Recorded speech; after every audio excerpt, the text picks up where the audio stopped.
All right. Good morning, tēnā koutou katoa. Welcome to the Waipa Council meeting for the 24th of June, and welcome to those online for today also.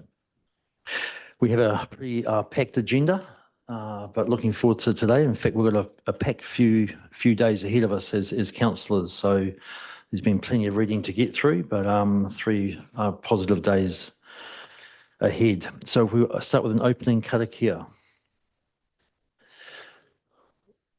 Tākina te marama kia tātou, tākina te aroha kia tātou, tākina te rangimarei kia tātou, ko Parongia me te kawa, ko maunga tautari, ko kakapuku ngā maunga, ko Waikato, ko Waipai ngā awa, tihei Māori ora. Kia ora koutou. Well, I will start with a few opening remarks of just a few things that have happened over the last month and a couple that are coming up also. So first of all, I'd just like to acknowledge through the King's birthday honours that have just recently taken place. I'd just like to acknowledge Dame Susan Hassel, who is now a Dame, and for services in particular to education, and she being a fellow principal. I was very pleased to see her recognised. Dr. Luke Sun Shin for services to health and harness racing and received an Order of New Zealand Merit. And Brian Marcroft, who's a JP, for services to the community, and he received a King's Service Medal. So just to like to acknowledge those 3 lovely and good people from the Waipa. On top of that, just like to recognise the success of the recent field days out at Mystery Creek, the New Zealand field days. There was all the stands were sold, so sell out of all the stands, and you sort of felt that when you're walking around. The mood and atmosphere was absolutely positive, and the organisation was extremely well done. And they had 132,000 people through the gates, which I've read somewhere was back to pre-COVID numbers. So, look, all in all, a marvellous event and good for not just for the Waipa, but obviously for Waikato as well. And we got out there, as did Steph, and I'm sure some others. Attended some events, but also got through some local Waipa stands and just had to talk to folks out there, and it was pretty buoyant, to be fair. Enjoyed a citizenship ceremony, and we had 71 new citizens to the Waipa, so that was a fantastic event. We farewelled and thanked our staff at a presentation for Waikato Waters, which has been stood up on July the 1st, and Steph spoke to the staff there. Roughly how many staff are moving over, Steph? Roughly 48. So 48 staff are moving over to that new entity, but look, I'm sure we'll see them around the trap. So just wishing them well and thank them for their service to Waipa. We had a recent rural farm tour visits that's sort of organised by the Cambridge Community Board. So that event took place yesterday over a couple of sites, and good to have some kōrero there, but also good to get some feedback and questions from our rural folks. We've got a survey going out at the moment for simplifying local government, and this is around all the amalgamation talk, which has been sort of pushed down from government. So we really ask people to get engaged with that. We've had several face-to-face events so far, which many councillors have attended. We have a TA market at the TA market here on Saturday. There'll be councillors and staff there, and at the Parongia market on Sunday, and at the Cambridge Primary School Town Hall. I'm going to go with 6 o'clock. Anyone tell me different? Is it 6 o'clock? Yes, it's 6 o'clock tonight. But again, just to hear what we're thinking around amalgamation, answering any questions, and just trying to explain what it's actually all about.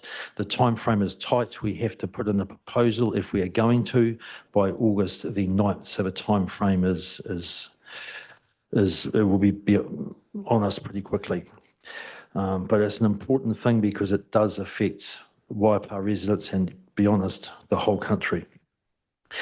And on Friday, we have got the Karapura Reserve Management Plan and Master Plan deliberations. So again, just thank you to all those people. I think it was 1,100 odd submissions. I could be wrong, but there was a lot of submissions into that. We have listened, we've gone through our readings, and we're looking forward to those deliberations, which will be headed up by Deputy Mayor Joe Davis-Colley on Friday. And tomorrow we're heading into a big day around service levels, which will feed into next year's long-term plan. So you can sort of get the impression that there is plenty happening at Waipa District Council at the moment.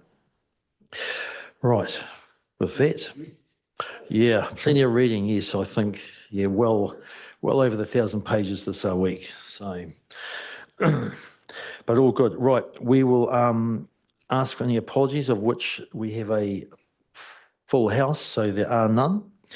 Any disclosure of members' interests for any of the agenda items today, whether in public excluded or not? No, there have been none. Late items, none have come across the table here, no. Right, so if we shift to page 10 of our agenda, and that is the confirmation of the order of the meeting. There's no changes here, I don't think. So can I have someone move and second that, please? Thank you, Joe. Thank you, Dean. All those in favour? Against carried. And now we head to the confirmation of minutes for the meeting that took place on the 27th of May. Oh, I'm trying to, it's not touch screen. All right, thank you, Claire. And thank you, Roger. All those in favour? All right, against carried. Thank you very much. And now we head into our first substantive item, which is page 18 through 31. And I think we've got Kirsty possibly on Zoom, is that correct? And George, yeah, and Yolanda also part of this presentation. So invite you to the table. In pages 18 to 111. And it's adoption of the 26-27 annual plan and setting of rates.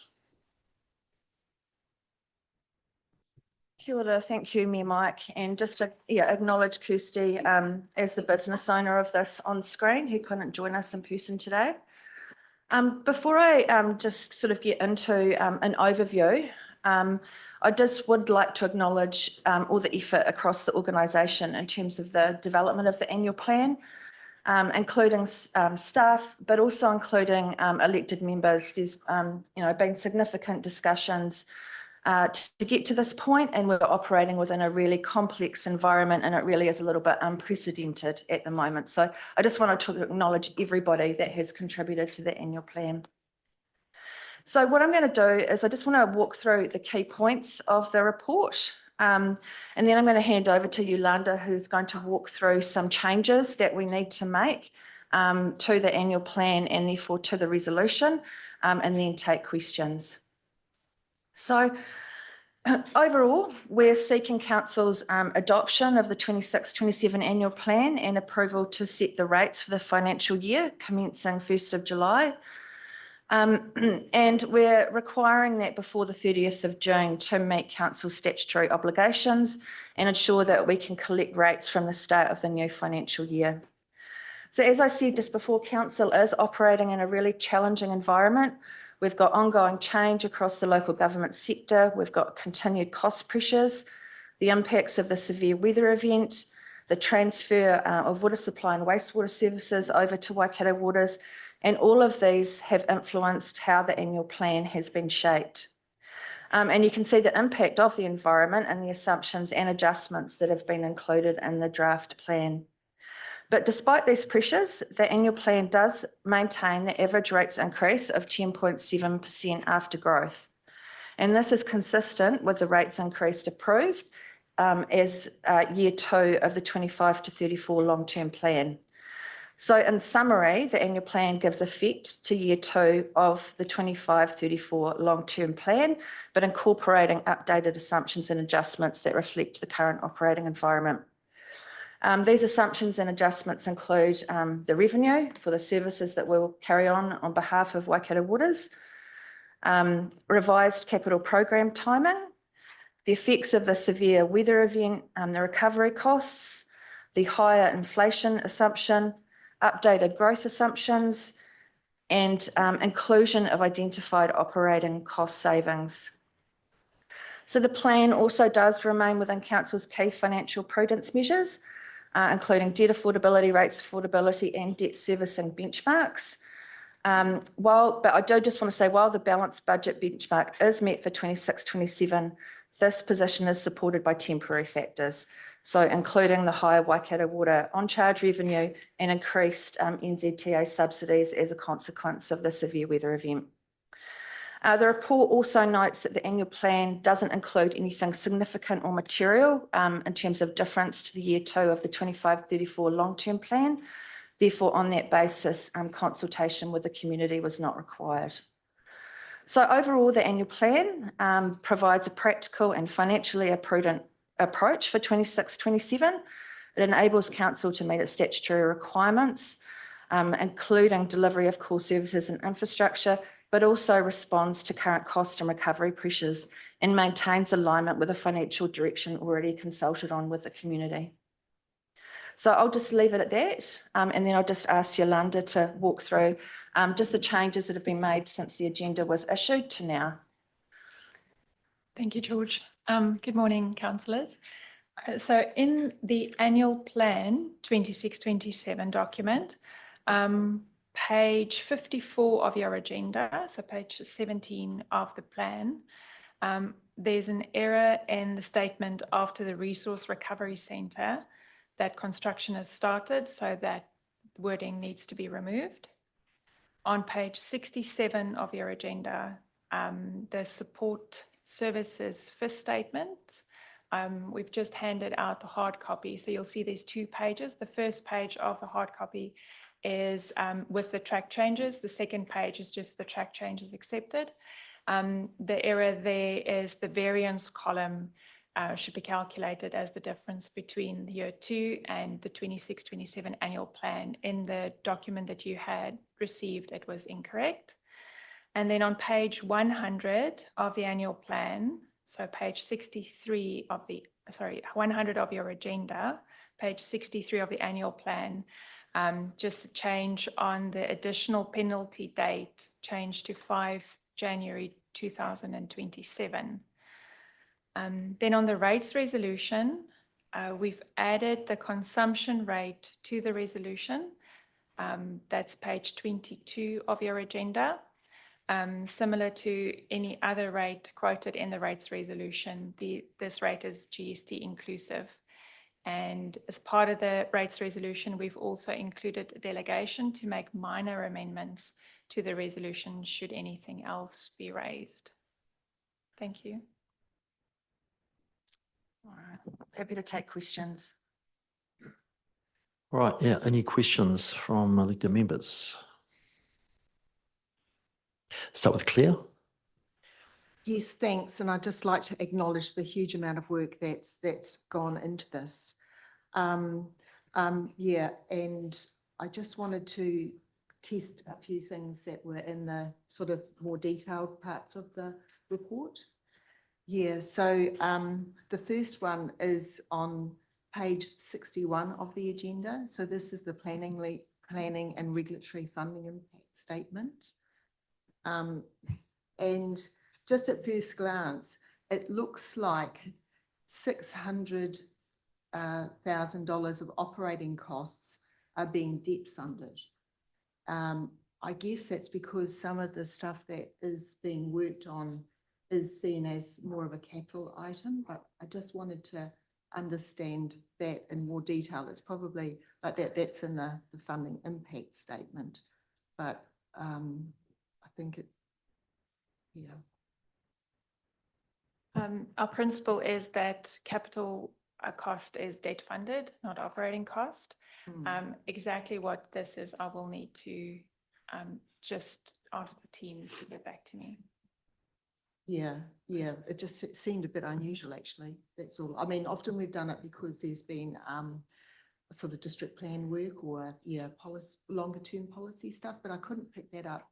Yeah, that's great. And then on page 65, which is support services, it mentions that there are building renewals for council on land or buildings of 4.4 million. And it's because it was deferred from the previous year. But I just want to understand that in more detail because we are in a different operating environment. And if we are going to be going through possible amalgamation and further downsizing or changing the configuration, at least of how services are delivered at a local level, yeah, was that reflected in that decision to, fund that, have that 4.4 million there? Thanks, Claire. And I'm looking at Barb, but what I would say in principle, Councillor Claire, is that we're having ongoing conversations with the property team to scrutinise all of the projects that have been in the budget to date before they get activated. Just to say, in fact, I'm having a conversation with Mike right now, with me and Mike, about the Te Awamutu depot, just to really think and scrutinise each one of those before we go ahead with it. I think the team are pretty clear that just because it's in the LTP doesn't mean that we're going to commission that work in this period of time for all of the reasons that you outline. However, some of them have got real validity and have been, we take quite a long time often to plan projects, do the design work, bring them to fruition. And so we will look carefully at each one to decide whether we still need to be doing that work or not, given the change in circumstance. I really appreciate that. And it just stood out to me, but also in the funding impact statement on the following page, it does say that it's not expected to have a rating impact, that it would be debt funded. So at least ratepayers know that I suppose the increase in rates isn't due to this That's right. sort of managing so that That's right. That's We're not protected. gathering rates for work we might not do. That's right. Yeah, no, that's really good. And then my last question, which is pretty easy, I think, is probably on where are we? Sorry. On page 86, it's in the balance of reserves. Because it says that the Tuamutu Library and Museum now has a negative balance of 1.8 million. Usually you don't see negative balances in reserves, that's all. So I just wanted to understand that a little bit more. I'm really sorry I didn't get these sent through beforehand. There was a lot of reading to do. I will also need to get back to you on that. Cool, thank you. Ian. Once again, want to second or third was the efforts that have gone into this. And I think actually, Mike, your intro on the annual plan is a very apt description of what it's been like trying to come up with this. It's not been easy. I think I'm not sure that this is a question. I think this is more of a statement in terms of the capital program, the bow wave, and I've talked about this in our deliberations, but I will say it again.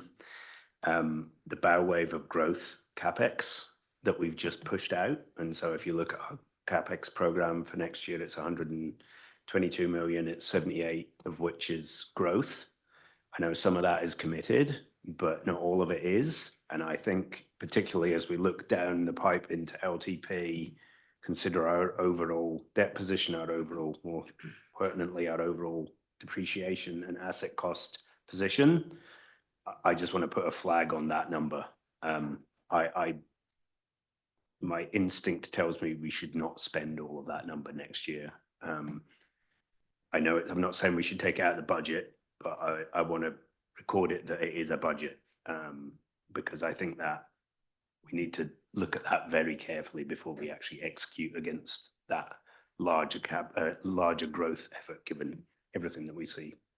What page of the That was on, well, it's on page, you can look at page 9 of the, it's page 26 of our agenda, I think. Sorry, I haven't got my glasses on. It just shows the LTP year 2 of growth was 23.7. It's now 78.6. And that's the bow wave of what didn't get delivered in 25, 26, pushing out into 26, 27.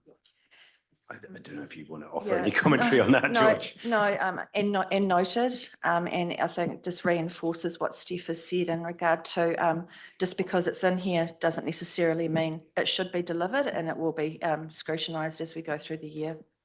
Very good, thank you. Roger. Yes, thank you. And I'd also like to acknowledge the amount of work that's gone into this in this particularly hectic year that we've had. But just a point of clarification, and I don't want information on this in detail because I realise that we've discussed it in public excluded for certain reasons and that they're very valid.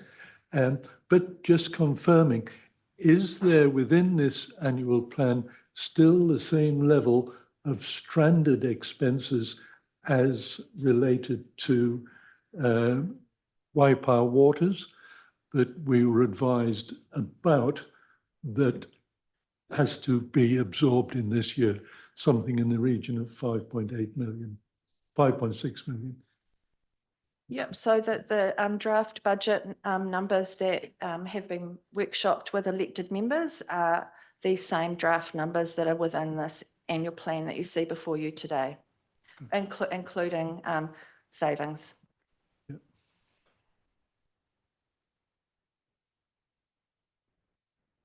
Monty? Just a couple of points. Claire, your point about the funding impact statement it was on planning and regulatory, you were questioning any debt funding in there. Yeah, some of the activities that come under planning and reg have a capital component like animal control, therefore the dog pounds, and those are capital in nature. So it's not entirely surprising that there is some debt funding of things there. Like none of these activities are absolutely purely operationally focused. A lot of them do have a sort of a capital component, which to Yolanda's point is acceptable to debt fund. But it's something I always watch really carefully, this principle that we don't debt fund operations. So it's a good call out and I look forward to the answer, but just because it sits here is not necessarily an indication of that principle not being adhered to, right? Because there are capital components to these activities. And then I just wanted to follow on from Roger's comment as a general comment on this annual plan. For me, it's really important that we are doing what we said we were going to do here. This annual plan is consistent with the long-term plan, which we did consult on. And I think that is very important that we are doing what we said we were going to do. And in the background, that has become a whole lot harder because of the factors that George outlined at the beginning. And so I've said this a couple of times, it's slightly unfortunate the public don't quite get to see how much harder this got to deliver what we said we were going to.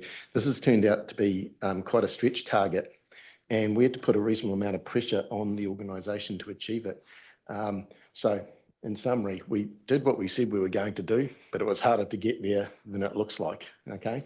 And we had to put a reasonable amount of pressure on the organisation. Yeah, so that's me, Mike. I'm just responding to a couple of comments there, and my overall impression, finally, that was there.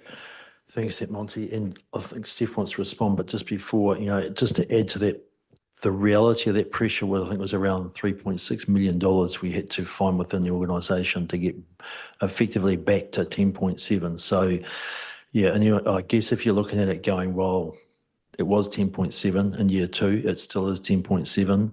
Yeah, it was far from as simple as that. So I'll hand over to Steph and then we'll go to Roger. Thanks, Monty, for the explanation. Roger, there'll be continued pressure on the budgets for next year because we will still be smoothing out those stranded overheads, and it could be likely that we won't have a revenue source from Waikato Waters in that next year, which has been important to offset this year in terms of the services we're still to provide for them. So the challenge doesn't stop with this annual plan. The challenge will still be there next year. And in fact, the challenge could be even tighter next year. So to your point, we've done everything that we can this year to address those stranded overheads, make the savings that Mayor Mike's alluded to, but next year we'll be still trying to smooth through those stranded overheads. Yeah, Roger. I just want to respond to Monty's point that he made. And I think the circumstances have changed incredibly, and I acknowledge the challenge that we've had. But I remind you that 10.7 is still a high percentage rates rise for our community, and many people can't afford it. So I don't think that your comment there about saying that we've done the same as we said we would do in year 2 of the last 10-year plan is reason enough. There are some councils that have actually reduced their rates, reduced the increase, right? So I'm not willing to accept the fact that just because we said it was 10.7 last year, it should be, or in the 10-year plan, then it should be 10.7 this year. But I acknowledge that there have been tremendous challenges, and those stranded overheads and the excess costs, if those hadn't have been there, our rates increase may have been down around about the 2% mark. It's 8.7 less 5.6, sorry, 3.1. Yeah. Yeah, look, and pick up on your point, Roger. If we hadn't had these stranded overheads, we could have gone below 10.7 reasonably comfortably. Yeah, absolutely acknowledged. And to be honest, last August, a lot of us would have expected that until the reality of going into Waikato waters and sort of what it's just cost us. The good thing is there has been some revenue, but as Steve's alluded to, it may all go, or a large component of it at least go. So yeah, the storm hasn't finished. Anyone else wish to comment? Shane, and then Claire. It's quite interesting when you look at this annual report and reflect on the process that we're going through now for the long-term plan. I see this annual report and I see so much detail here that I wasn't aware of when we were doing the annual plan. And I do hope that when we go forward to the long-term plan, that we actually see that detail. There's, line by line, the things that were going to be done but aren't going to be done, and the new things that are going to be done. I feel like some of them, there's been no discussion. Some yes, I can remember discussions, but many not discussions. So I just want to make that comment about needing to understand a bit more detail when we're doing the LTP, so we can take a bit of ownership of it and not just receive something. No, thanks for that, Shane. And look, obviously we've got a workshop tomorrow, but increasingly as the workshops go on, more and more detail to answer your sort of questions will absolutely come into play and totally necessary for us to make good governance decisions. Claire.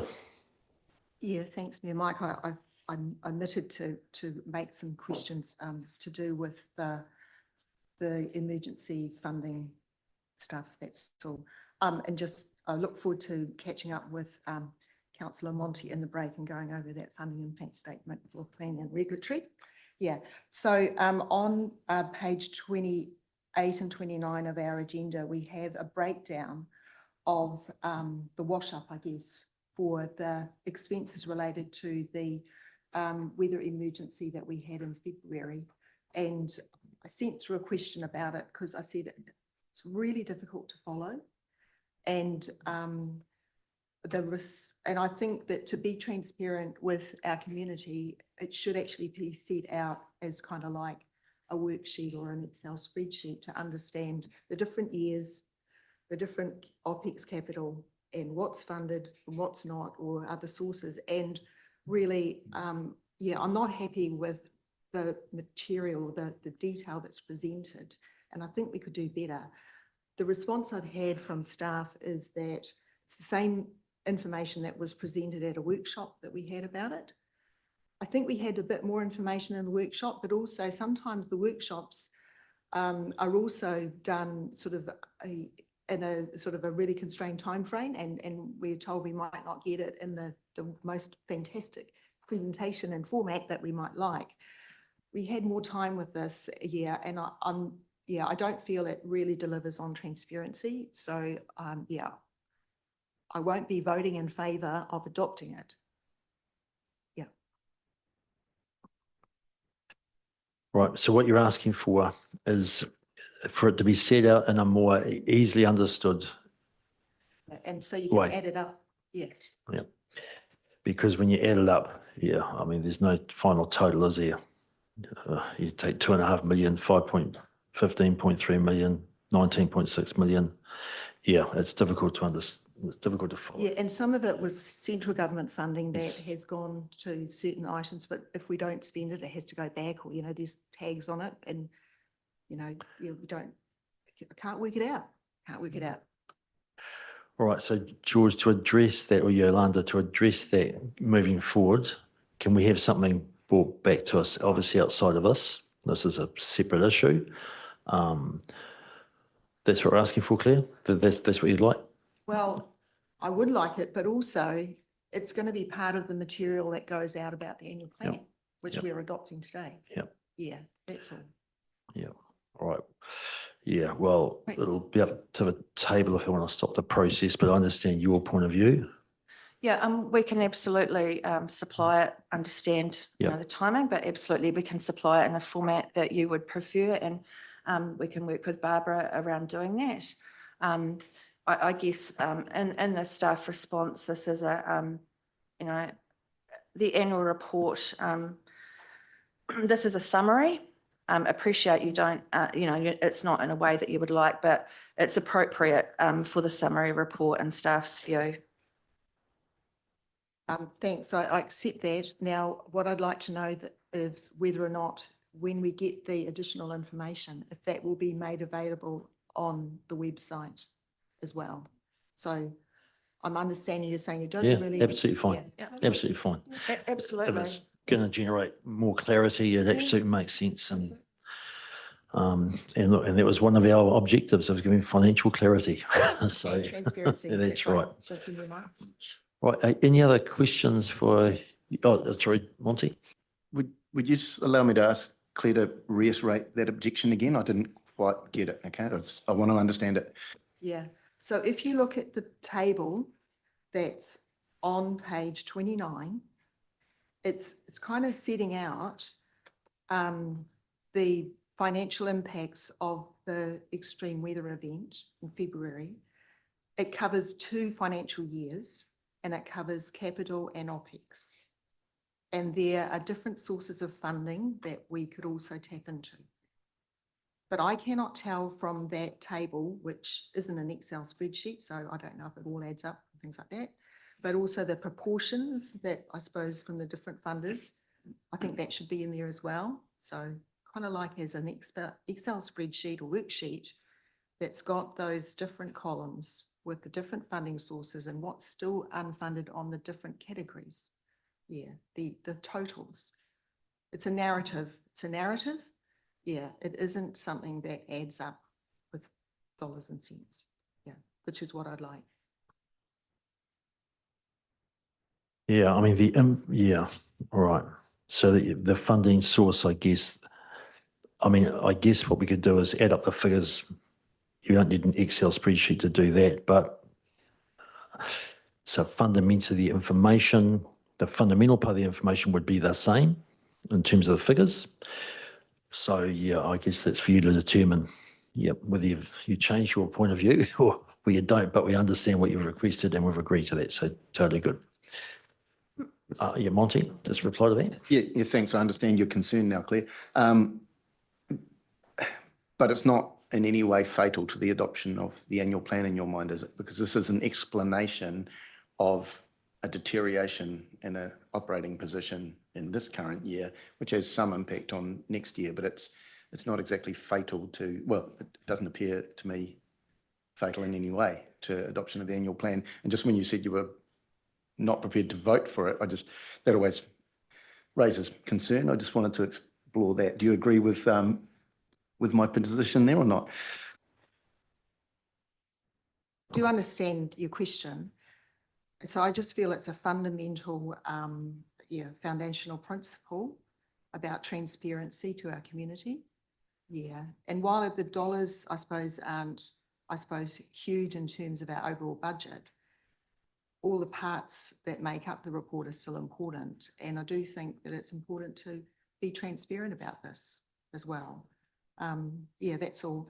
I don't have an option of showing my displeasure or my opposition to it apart from not voting in favour of it. Yeah, that's the only option I have. However, since I made that statement, there's been an offer to provide more information in the format that I requested, and that information would be available to the public online. So I'm probably, feeling a bit more comfortable about voting in favour.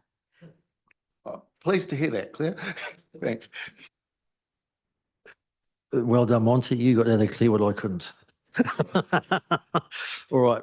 No, but it's good. So that's good. That's continuous improvement, isn't it? An action right there and then. All right. Any other questions for staff? No. All right. That's good. So thank you both. You're free. Or not? Sorry, Yeah, okay. just for the resolution, we'll need to pop it up when you get to that yes. point Yeah, because sure. there are track changes. Sure. So in actual fact, maybe just stay there only because we are going to have to go through the track changes when they're brought up. So, but any just general discussion among ourselves? Anything else? Marcus and Roger. Yeah, I just wanted to say that this is a very lean thing that we're doing. And I think that having sealed at the 10.7 is excellent job. And if we'd done it any cheaper, we'd start kicking the can down and having issues further on down things. So this is not a fancy budget we're approving at all. There's no excess here. And I think, congratulations on where we've come to. Thank you, Marcus. Roger. Yeah, thank you. And this is probably a little bit of a statement, but I agree with Shane in terms of the details and the information that we've been shared with through the process. And I'm going to vote for it, but reluctantly because of the impact that it has and the 10.7, which I still have great difficulty in accepting. And I just want to emphasize that the 10.7 is still a large increase in rates for our community.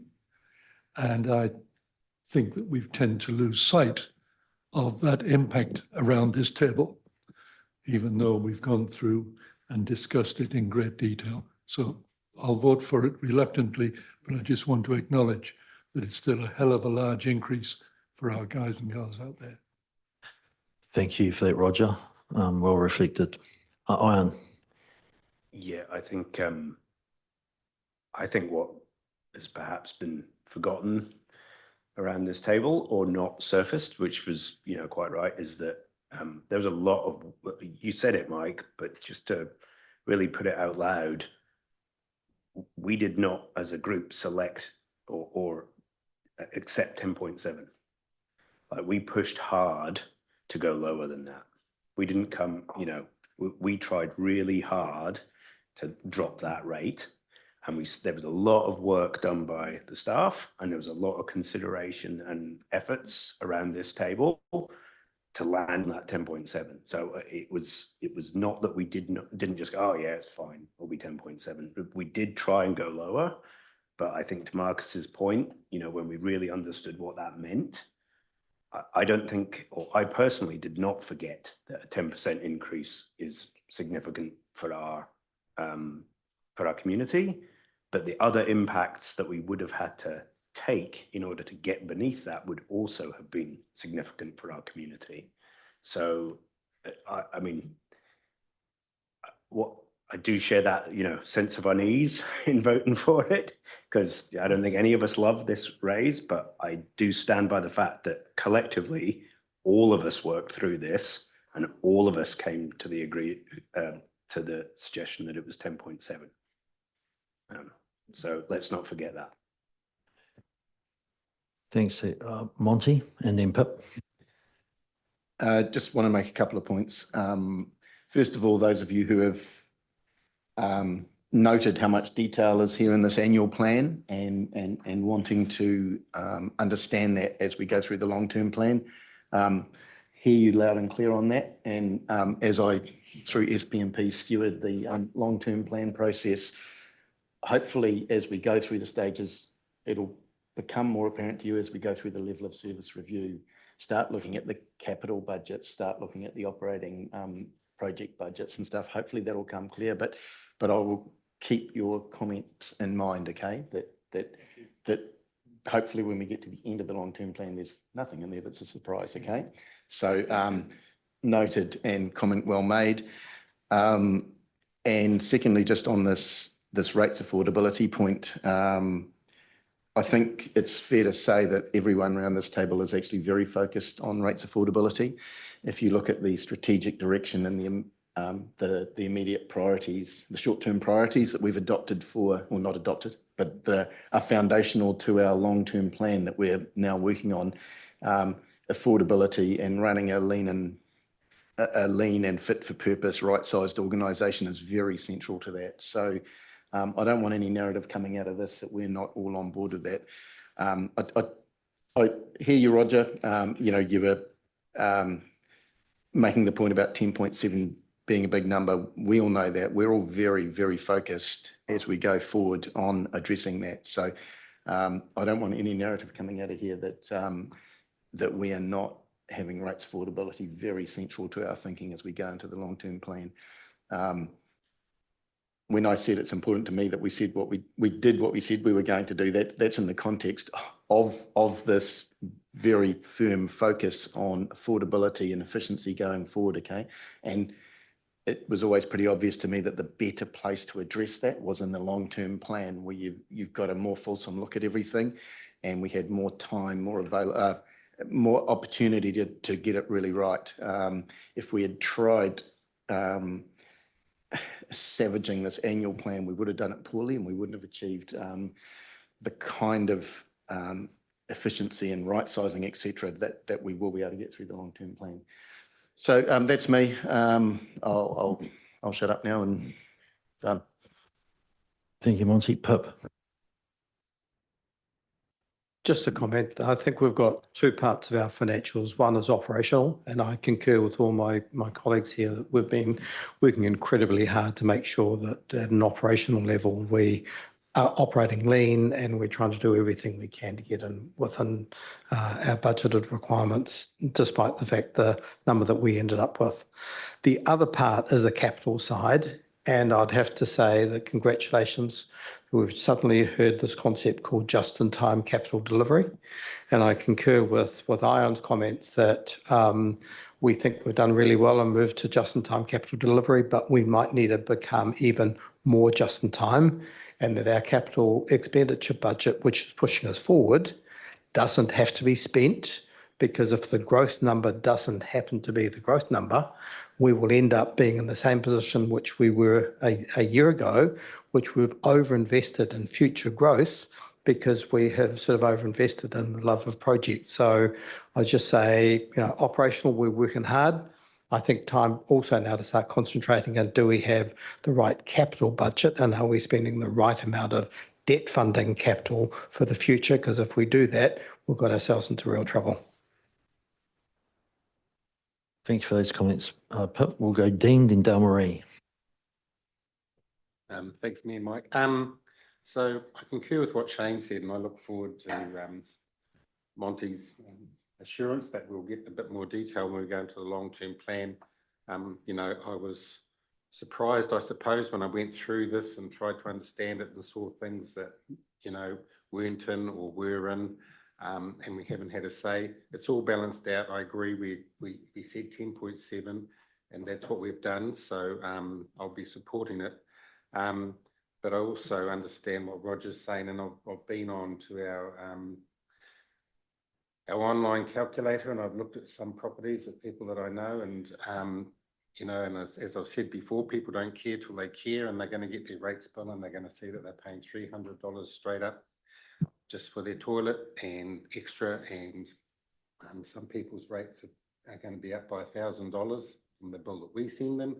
And then on top of that, the water increase is also significant. The only person's rates that have gone down is my mother. She went down 1%, so good on mum.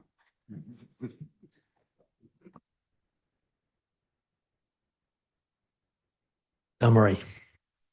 Kia ora tātou. It would be remiss of me if I didn't say anything in this, and I echo the sentiments that have been said today, but I want to use this statement particularly. We were told no nice to haves. And since we've been sitting in these seats, the only great things we've been able to have is go to field days and spend our own money. I have not had any nice to have or anything to be rah, rah, I like doing this, because actually I don't like doing council work at the moment.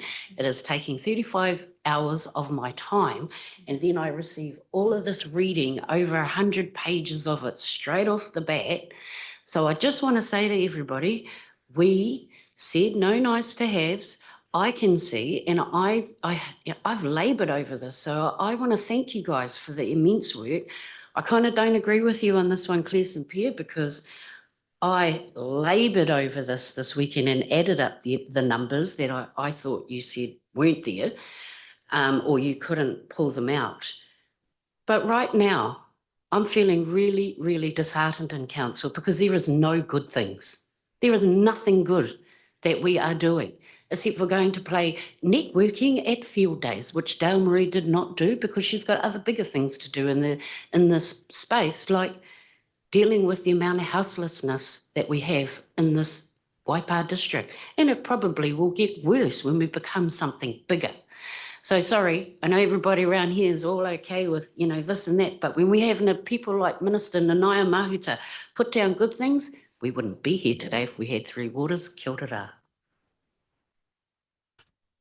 Thanks for that. Passionate statement. Well done. All right. Anyone else? All right. I was got a couple of things I'll sort of pull in, and one of them is about, I guess, I won't quite say what you said, but headline percentages is what I'll call them, because that's really what they are. I'd actually, I don't need to know, but it'll be interesting to know how many people in this district actually got 10.7% rate increase. I bet it's not many. I did a tour yesterday, and I was on two properties and another property that I know pretty closely, to be fair. And one property had an increase of 22%. It was $19 every week. The next property I went to had a decrease of 19%, and they reduced their rates by $11 a week. So 10.7 mean nothing to either of those properties. And then the third property was 2.4%. In the past, that properties had 15s when the headline rate was 5.6.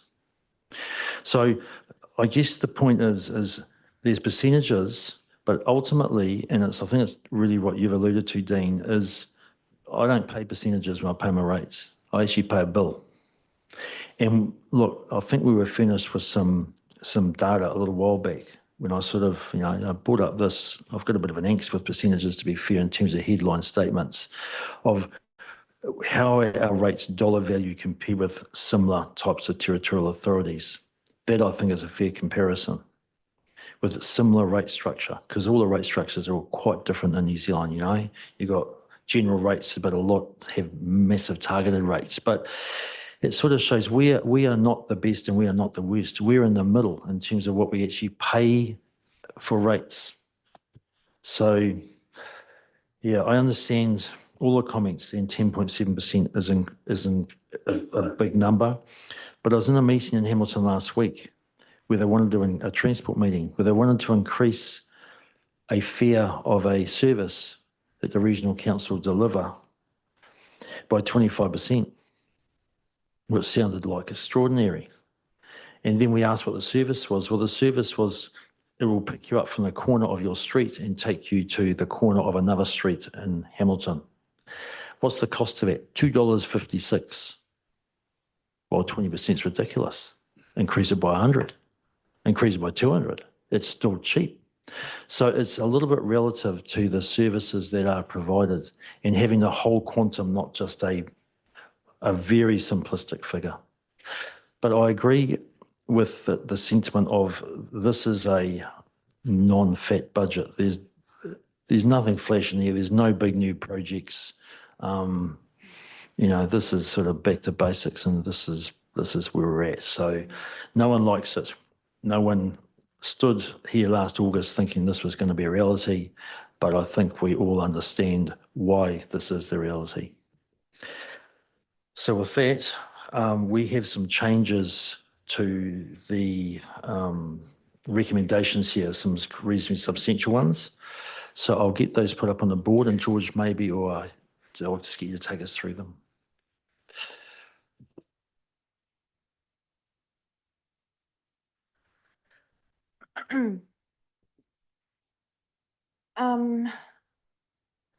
All right, it probably, when you do go through these, Mike, and vote, you might want to take these one by one because of the changes. So A is receiving the report. B is an addition, which is about receiving the updated support services funding impact statement that you've all seen with the track changes. The second one includes the changes. So again, you're receiving it, but you're also adopting it with an updated support services funding impact statement. And in the rates information, amending that date that Yolanda talked about from after 5 January 2026 to after 5 January 2027. If we go down, everything remains the same in terms of setting the rates aside from it's a very long resolution. This here, so the inclusion of the consumption dollar rate around the waters. So that's the change that has occurred in the setting of the rates resolution part. And if we go down, I'm thinking there's one more, Joe.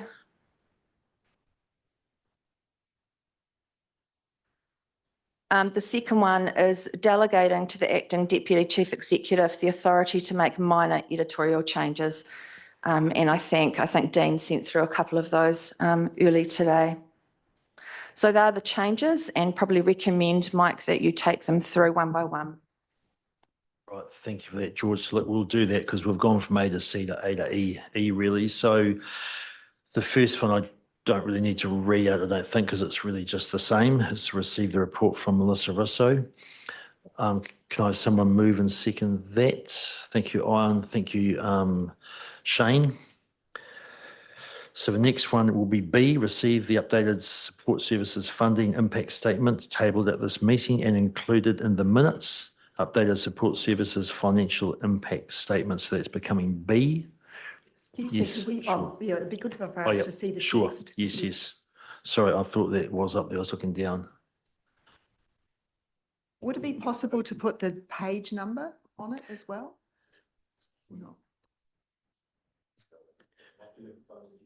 Joe, is it possible? Oh, I didn't. All right, sorry. Yeah, sorry.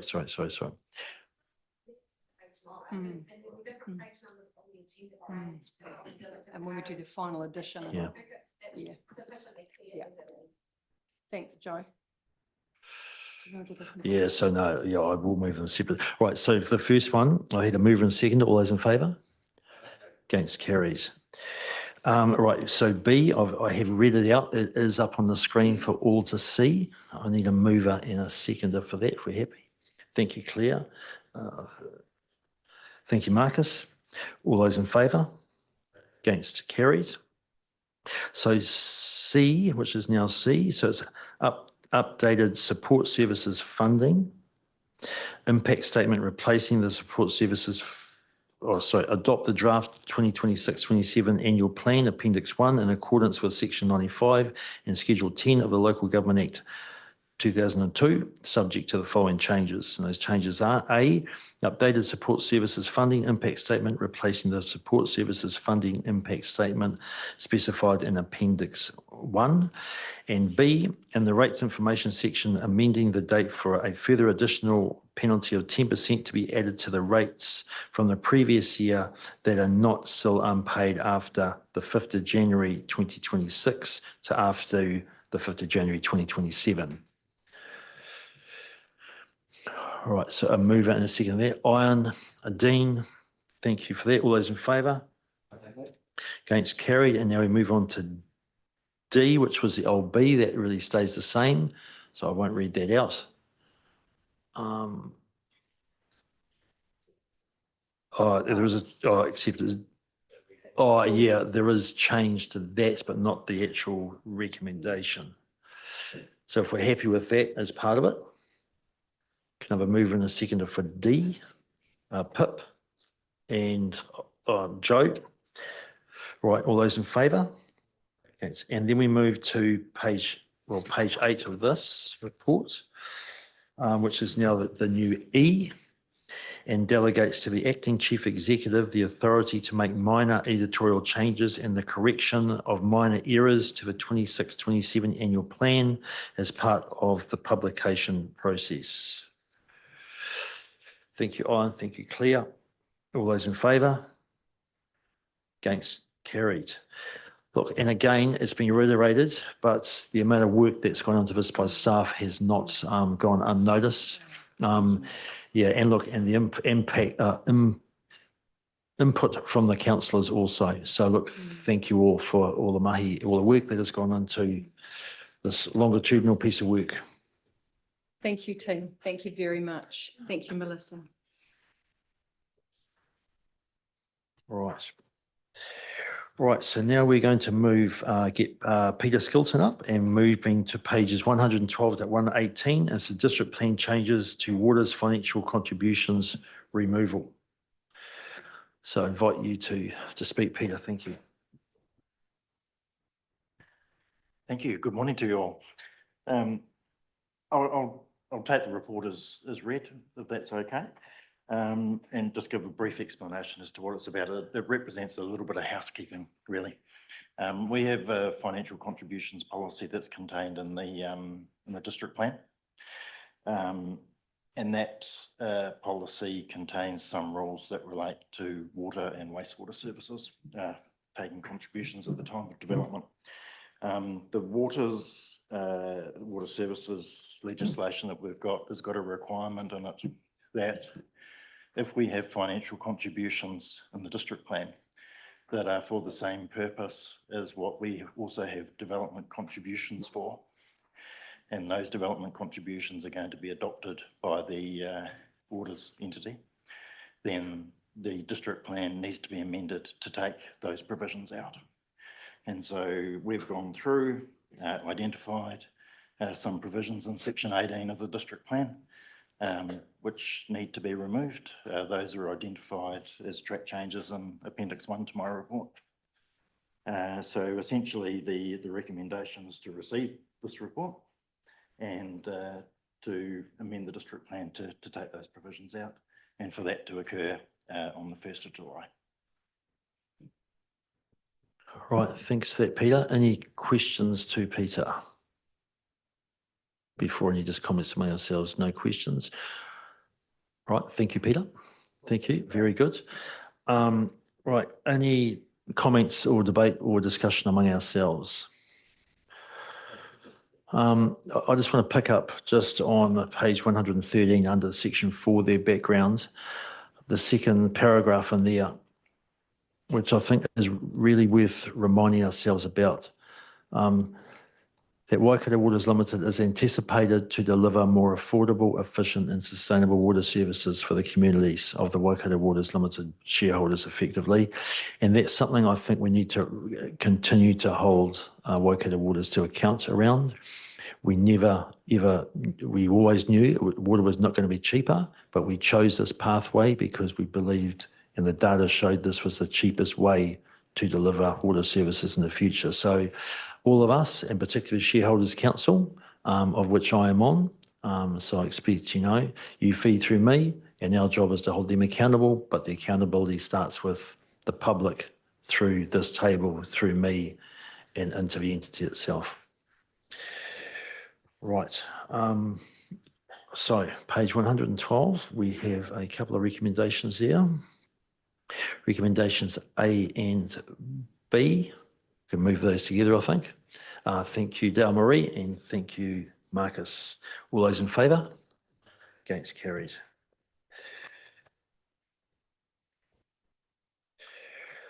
Alrighty, so now we're going to move to page 119 through to 302. This was a nice chunk of reading. Development Contributions Policy Waters Amendment Adoption Report. And we have the wonderful Tony Coots to come up and take us through that report.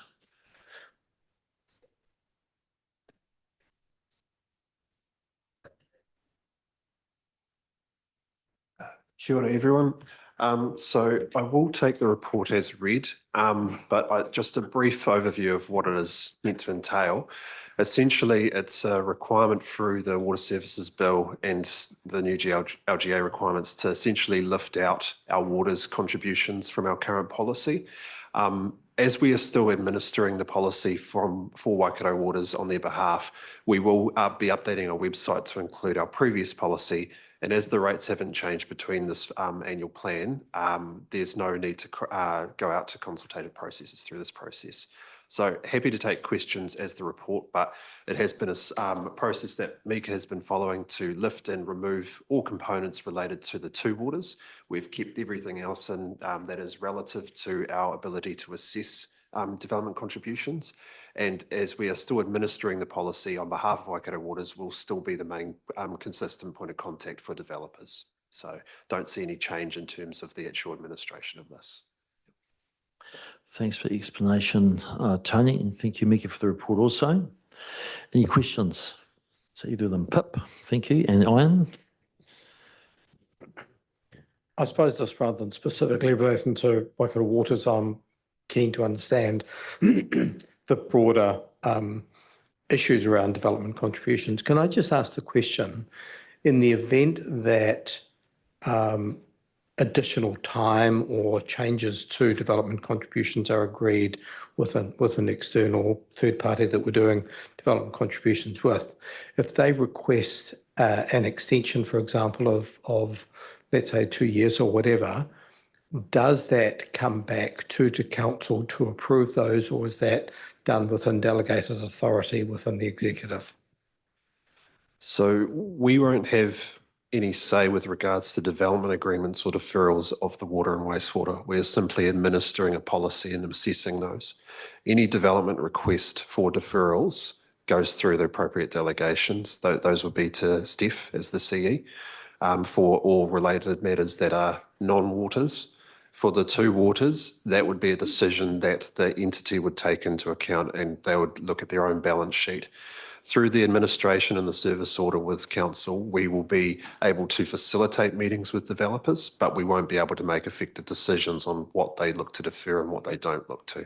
But they do have a very competent CFO that will be able to make those recommendations with regards to what gets deferred and what doesn't, and tangible reasons as to why they would enter into those agreements. So you're saying variations as it currently operates goes to the chief executive and not the council? Variations to development agreements go through to the CE. And new agreements would go through to the CE as well. Pip, I see the frown on your face, Councillor Pip, and I think that we're all aware that with the work that Katie's led in terms of review of growth across the district, that the increasing scrutiny of what we're doing where is important, and I'm very, very well aware of that, and I'm constantly having conversations with Mayor Mike and relevant councillors about where we're going in that space, and I appreciate that you as elected members want transparency and insight into what that looks like, when and where it's going. And my undertaking to you is that I will give you that. And through this growth program that Katie has led, you'll get a lot more transparency going forward. But they are commercial agreements. They need to be executed as such. And we need the delegated authority with me is so that we can meet those timeframes and execute. And even it's slightly more complicated now, obviously, with Waikato Waters in the picture. But you can perceive how the community is saying these are all sort of in-house arrangements, and does it really get approved by the elected members? So the delegation sits within certain planned and unfunded infrastructure. It's anything that's unplanned that comes to you. And there are some times that we do work with Steph to bring things to your attention through the contracts that we sign. So a good example would be the C4 recent commercial agreement that had development agreement offsets that was taken to council. And that was due to the fact that there is a contract element to it. So through the positioning of when we do development agreements now, there needs to be a tangible benefit to council.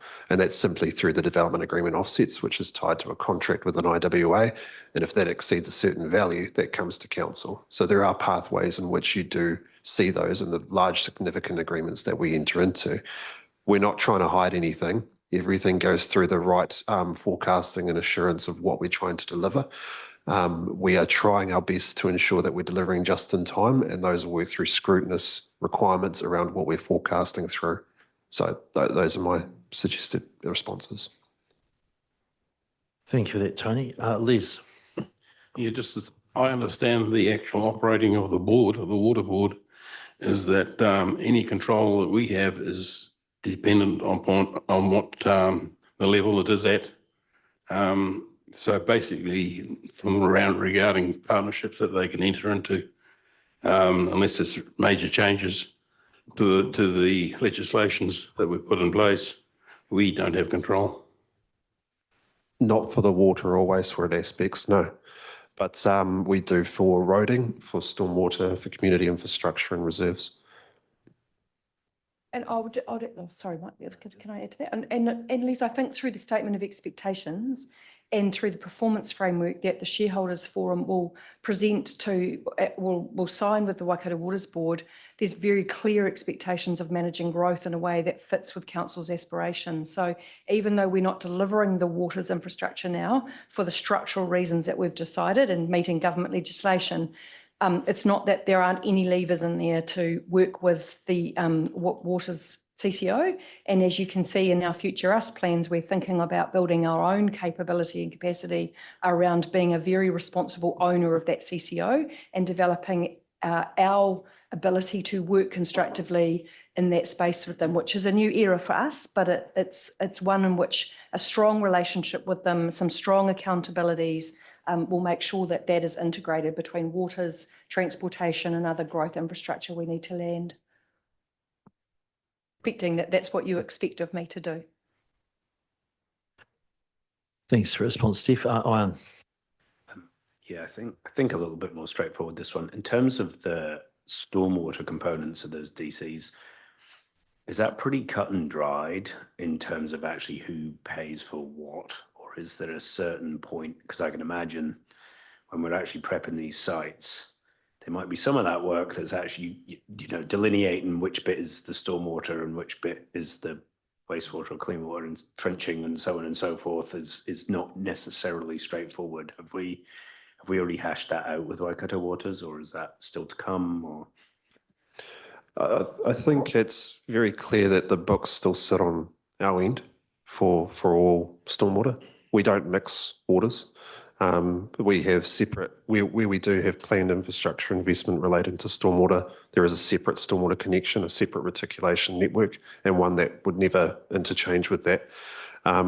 We look at those plans and assess those contributions on a case-by-case basis. That goes to looking at the impervious area of a site. That goes to looking at, can it receive a physical connection? All those processes are robust and written within the policy and the implementation of that. So we fully recognise the demand profiles of those as well, and they've gone to assuming what those fees are.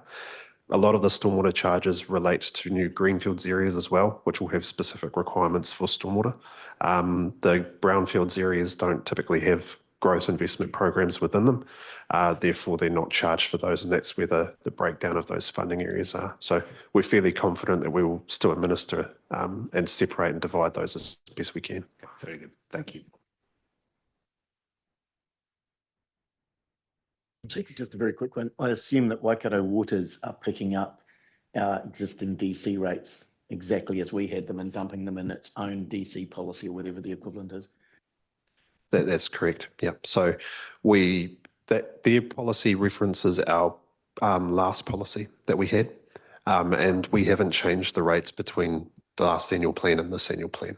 The reason we haven't done a change in those rates as well is due to the deferral of the capital program and the consistency of the revenue meeting our forecasts. So there's no need to change those rates or do that robust assessment to say, are we under collecting for the annual plan? it's a time and resourcing issue as well, where we've been focused on helping build and implement the service order on behalf of them and putting more attention into the LTP for this time period. But we don't see a shortfall in revenue with any adjustments of these rates at this time. And we will, of course, be reviewing our DC rates as part of the LTP. You're correct with new assumptions. Yep. Any other questions? No. All right. Thank you, Tony. Thank you, Mika. Great report. Very in depth. A lot in there. Right. Any general discussion? My only comment was, and I haven't got quite the right page. I'm on page 143, which gives the new rates, but there was another page that it showed really the direct impact of taking waters out of these DCs.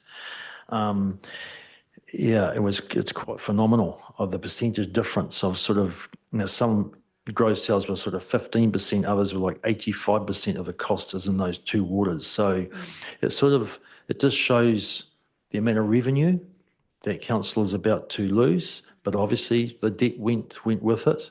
But the impact of waters on the business, you can see on that table, and someone else might be able to pull it up. I'm on page 143. It's not really the one I wanted, but it's 216 here is really black and white, really interesting. Les. I'd just like to say that a lot of what we're going through is coming down from central government. We've got no option.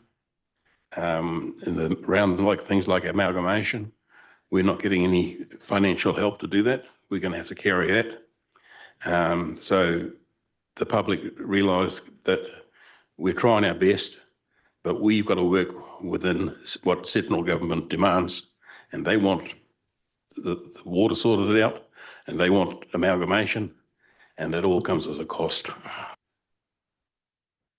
Yeah, that's a two very good points, Les. Both those big ticket items, no funding from government, and there's nothing on the way either, it looks like.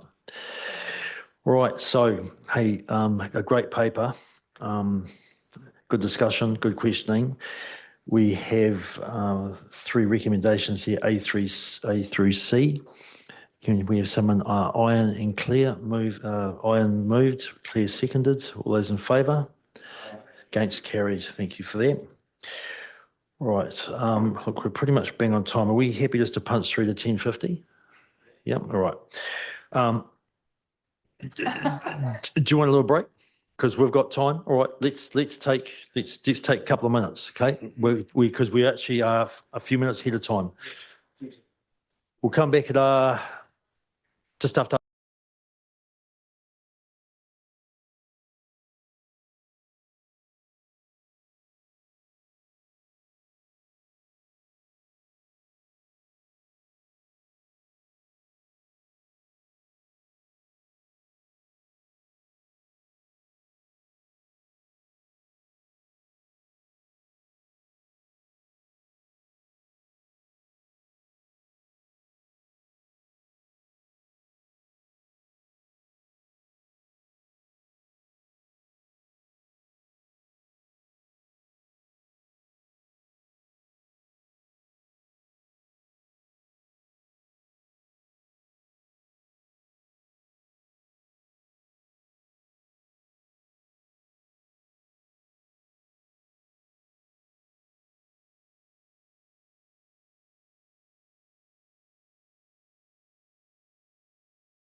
and one. All right, let's go live, Zoe.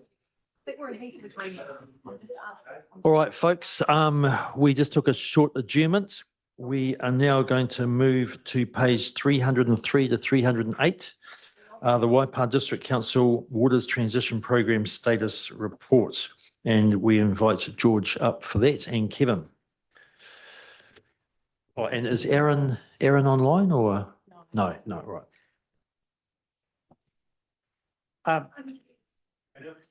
Good morning, Mayor Mike, councillors. I'm still here. It's with some wonderment that I can say we got there. We are confident that Waikato Waters is ready to operate the water system for drinking water and wastewater from the 1st of July, next Wednesday. However, that is not to say that we should expect perfection of them on the 1st of July. If you plan the establishment of an entity of this complexity of scale from first principles, you come up with an establishment period of around about 2 years. We've stood this one up in 11 months. It is a minor miracle that we have gotten to the point we're at now, and it's a tribute to a whole lot of hard work here and from a very small team at Waikato Waters. So there are ongoing challenges for Waikato Waters, both in capacity, capability, and the maturity of their systems and processes that they will continue to work on over the next 12 months, not least because they've got another 3 councils to incorporate into the firm. So we shouldn't really expect them to be humming until this time next year.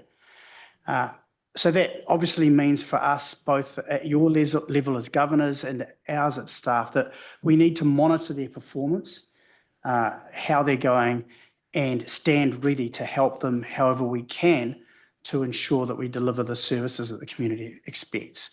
I'll stop there and I'll pass to George because she will talk to some of the mechanisms we're going to put in place to help us do that in both the short term and also across the year. Awesome. Thanks, Kevin. So you'll see there around the transition to business as usual plan and the phases of that. And as part of that plan, it is documented in terms of who are the contact points, I guess, on both sides of the bridge and where to escalate internally if needed. So there is a hypercare plan in place. As Kevin said, look, we expect it to go relatively smoothly, but something this size is always going to have a few questions and a few little bumps that we need to figure out as we go along. Just in terms of monitoring, the next touch point with Council will be workshopping the benefits realisation framework in early August. We weren't able, sorry Claire, we weren't able to find time to do that, but you can be assured that the thinking is continuing, and we anticipate that retrospectively, we'll be able to have a good look. We will continue to monitor our standard service levels, ongoing as we do anyway. So that will be in place. We will formally close the program in August and will complete a lessons learnt exercise as part of that to take those learnings forward to other potential transitions. And what we are suggesting is a 3-monthly check-in with council over the next 6 months. So a couple of checkpoints in terms of how we're going. Obviously, if there is something to be escalated, we will escalate that through our normal channels up through Steph and upwards as we need to. I'm happy to take questions. Good. All right, so we've got Claire. Yep. Thanks. Yeah, really good to see this work. And I'm very focused on ensuring that the transition is smooth, particularly, for our water users as well. So yeah, I've got 2 questions. The first one was around rebates. So I understand that they are applied for in advance. And so I was at one of the engagement events on the weekend and someone was talking to me about people they knew that were worried about being able to pay their water rates. And so would that be something that Waikato Waters would be responsible for, for them to apply to Waikato Waters? Because in the work that we did in preparing for the changeover, I did receive an assurance that water rates or water fees here are classified as rates, and so therefore they would be covered by rates rebates. Yeah. How's that being handled at the moment? One last time, the amazing Diana Equilina. She's always got the right answer. Through the mayor. So yes, so council retains statutory responsibility for the rates for this financial year. And so all the discretion and the statutory power to approve rebates sits with council. And it's only what we achieve, receive as revenue that then is transferred to Waikato Waters. Oh, that's good, because I'm hoping that the comms are going out that rates rebates can also cover water services, because the person I was talking to didn't seem to have any idea. And I did notice that there's been media releases about the rates rebate, but it just talks about rates, yeah, not water. But anyway, it's good to know that it's still with Waipā District Council, so that's cool. And the second question I have is, so if I'm a water services person on the a user on the 2nd of July, and I have trouble with my water, who do I ring? Can I ring council again, or do I need to know the number for Waikato Waters? No, you ring council. All service requests come through council for at least the next 12 months. Yeah, no, that's cool. It's just so people are really clear on where they go to first. That's And great. it's also worth reminding the public that you'll continue to receive your water bill as a component of your rates bill for the next 12 months as well. Oh, well, that's the wastewater. Yeah, because we do get a separate invoice already in Wharongia for our water services. For our drinking water, because we only have drinking water, not wastewater treatment. Yeah, what I'm meaning is the council would administer it right, yeah. for the next 12 months. Yeah, cool. Thank you. Though, can I just sorry, Diana, can I just take under the back of Claire's question? So you've dealt with the first 12 months in terms of the rates rebate, but if all goes well and the services are transferred, in other words, we're sort of out of the face-to-face to Waikato Waters, the rates rebate, how does that work going beyond us? So under the Water Services Act, Waikato Waters can set what's called water charges. And then there's a regime in there which they could have a policy for similar things, which they'll have to create and go through themselves. But it's kind of this whole set of rules for how they can set water charges and collect them. So it'd be a sort of separate process that would need to be followed, and there's separate policies about how rebates are applied. All right. Sorry, we've got several speakers, which is good. So we've got Shane, Ian, Les, Marcus. And just in terms of tidy up, at a recent risk and audit committee meeting, the project delivery team considered that there were 2 projects that were very high risks because of not being able to come with some sort of agreement with Waikato Waters. Those 2 projects were the South Hamilton Wastewater Plant and the airport water issue. So I just want to understand how we're proceeding with tidying up those little loose ends for the 1st of July. Thank you, councillor. We'll get EL to respond. Thanks, EL.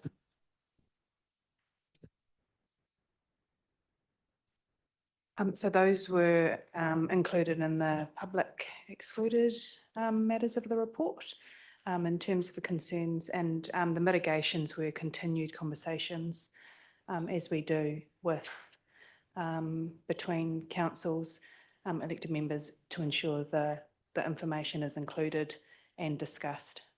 So it's in terms of being able to continue conversations around the new treatment plant in the southern wastewater area and requirements for servicing will continue as they are. It's just identifying the risks and the continued conversations elected members now will have through long-term planning processes and the infrastructure strategy. Right, thanks for EL. Right, we'll move on to Ian. Thank you. Hey, well done. I'm going to knock on wood one last time and cross my fingers for 1st of July. But yeah, seriously, well done. It's been, yeah, phenomenal what you've managed to achieve and recognition all around.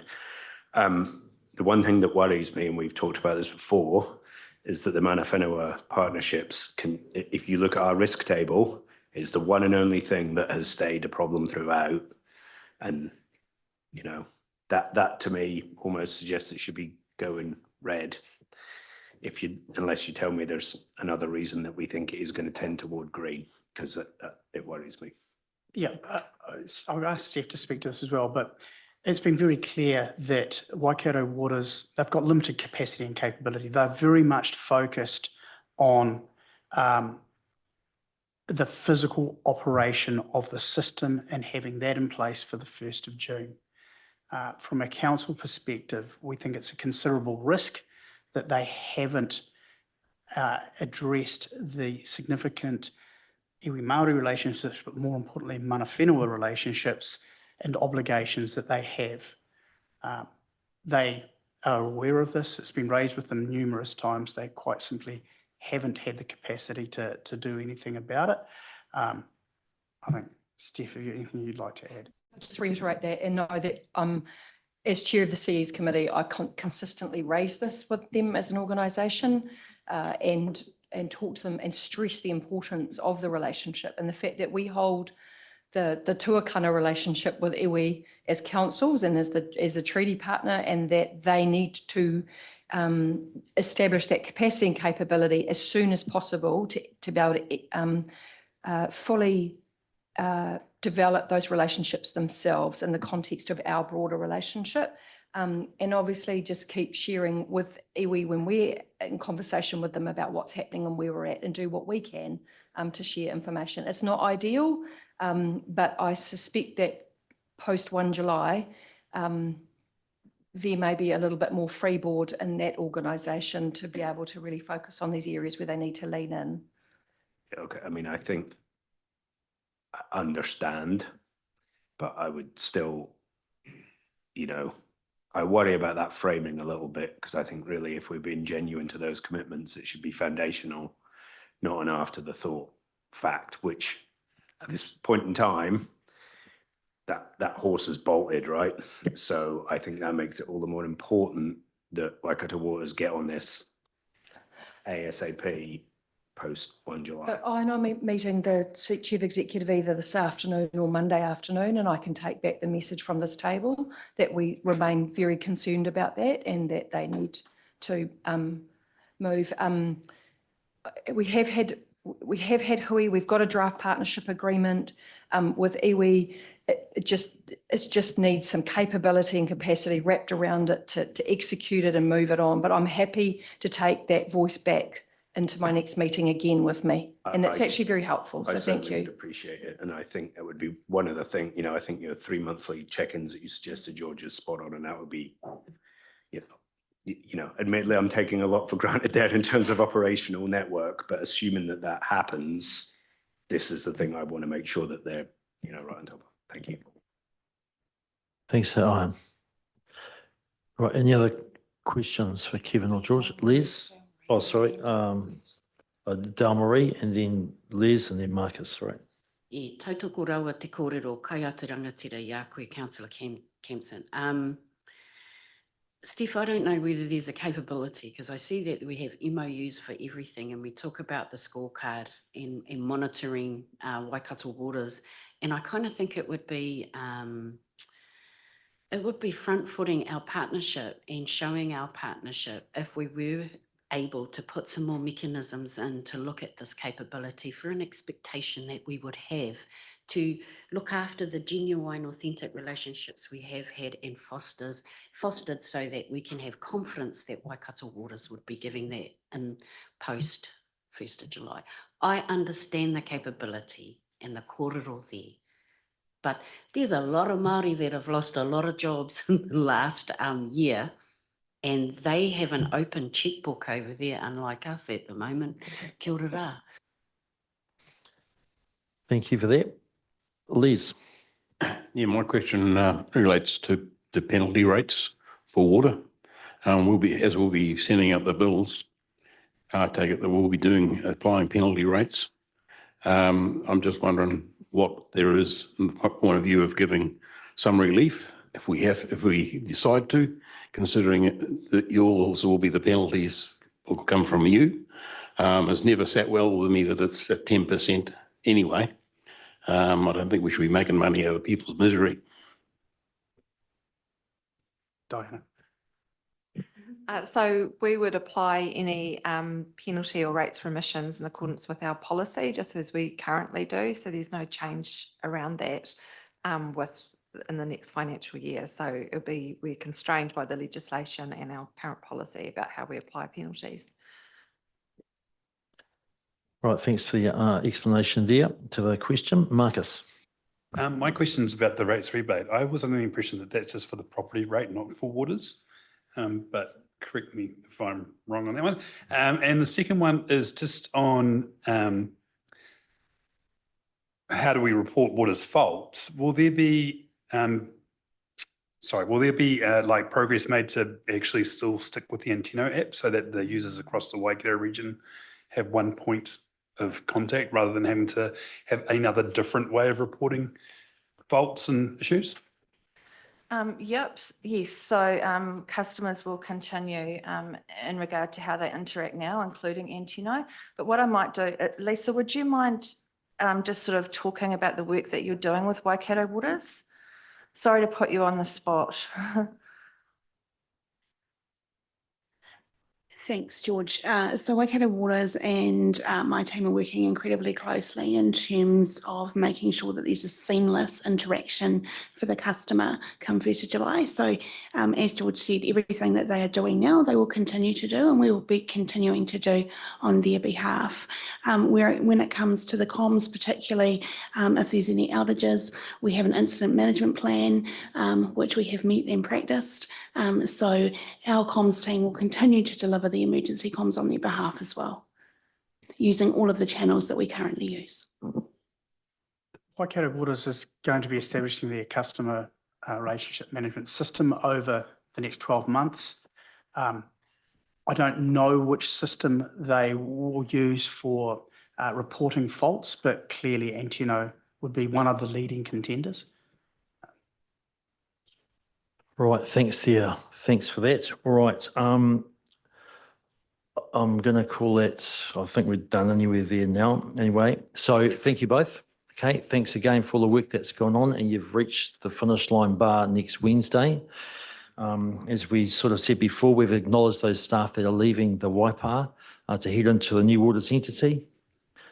And just, we know it will go well. All right, so I have a recommendation here on page, I'm guessing it's page 303, is it? That we receive the report from Georgina Knapp. Thank you, Shane. And thank you for Ian Goodham first. All right, all those in favour? Against, carried. Shane was first. Right, the last agenda item before morning tea is with Kevin and Georgina. And Diana, and do we have Sinead online or not? Sinead, no, all Don't right. believe so, no. All right then. All right, so Waikato Waters Limited approval of the bylaw of the Memorandum of Understanding, pages 309 through 329. So I'll hand it over to you folks. Yeah, kia ora, thank you. Just 2 or 3 points and then we'll open for questions. So this is really another legal compliance step that we need to take. So it's delegation to Waikato Waters of the functions and powers of the water supply and wastewater services bylaws. And as part of that, we do also know that those bylaws need reviewing to ensure consistency with the new Local Government Waters Act. So we are also seeking approval to enter into a memorandum of understanding with Waikato Waters and other participating councils. With the collaboration in terms of the bylaw review really being in the best interests of all parties. So we'll leave it at that and take any questions. Thank you, George. All right, any questions to the report? Right, there be none. Any debate or discussion? Ask for a mover and a seconder for A through D. Thank you, Joe. Thank you, Pip. All those in favour? Against, carried. And we will break for morning Oh, yep, go, Steph. Thanks, Mayor Mike. I just want to say, from my perspective, a huge thanks to the team. We've done some individual recognitions this week, but if we take our minds back to September 24 and the beginning of the 25 calendar year where we were and the work that's been involved to get to this point. And I was reflecting on this as you were having your discussions about the annual plan, but I don't envy you as elected members because actually you're making decisions in the first era of big structural change in local government that's happened for more than 30 years. So your rate strike, you know, no one would have anticipated that level of stranded overheads. We couldn't have that insight until we actually got into the business of building that company. So I firstly want to acknowledge you as elected members and your support for the project team and your commitment and oversight. But I just want to acknowledge Kevin, George and Diana for the fantastic work. And Steph Curran's not in the room. We acknowledged Steph the other day, but the fantastic effort. I know it's been sleepless nights. I know many times it hasn't been a lot of fun, but the professionalism and dedication that you have all shown is outstanding. And I think it's the epitome of professionalism of public servants to keep working in amongst everything else that you've had on your plates as well to get us to this point. And I want to recognise, because it might not be obvious, that we've also provided a lot of support to the other councils who in some cases are a lot smaller than us and haven't had a team as quite like ours. And so there's been a lot of advocacy and support to the other councils involved in Waikato Waters as well from this team, because that's the way they work. I can't begin to imagine what it might feel like on 1 July when you wake up and you think, it's happened.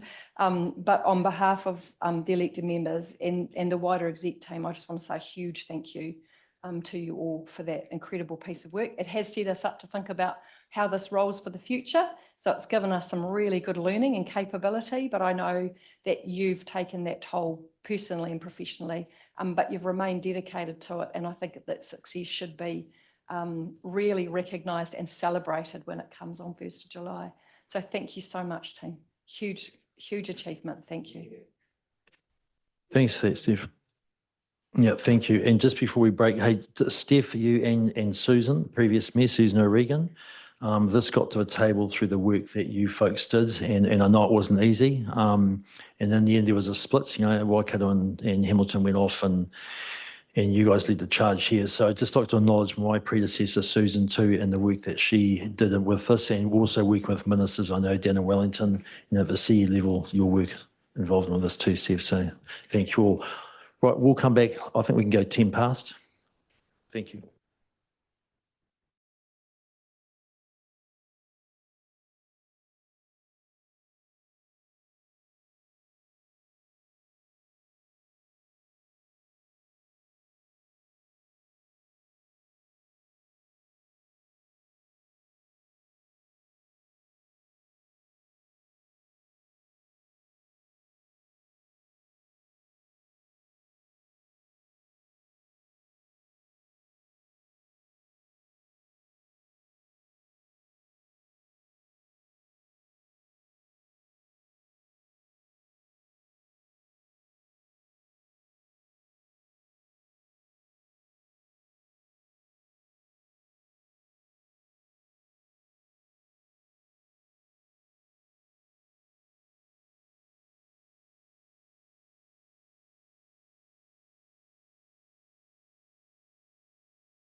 All right, thank you, Zoe.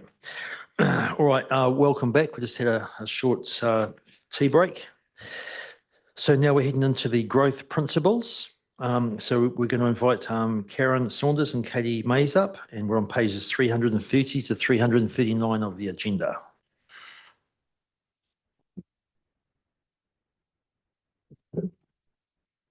Right, Morena. Good morning, councillors and Mayor. So this item is seeking the approval of the growth principles. We received your feedback at the recent workshop on the 13th of May, and the principles have been updated to reflect that feedback. And so I'll take the report as read and happy to answer any questions. Right, thank you for that. Right, any questions to this report? No, was that good?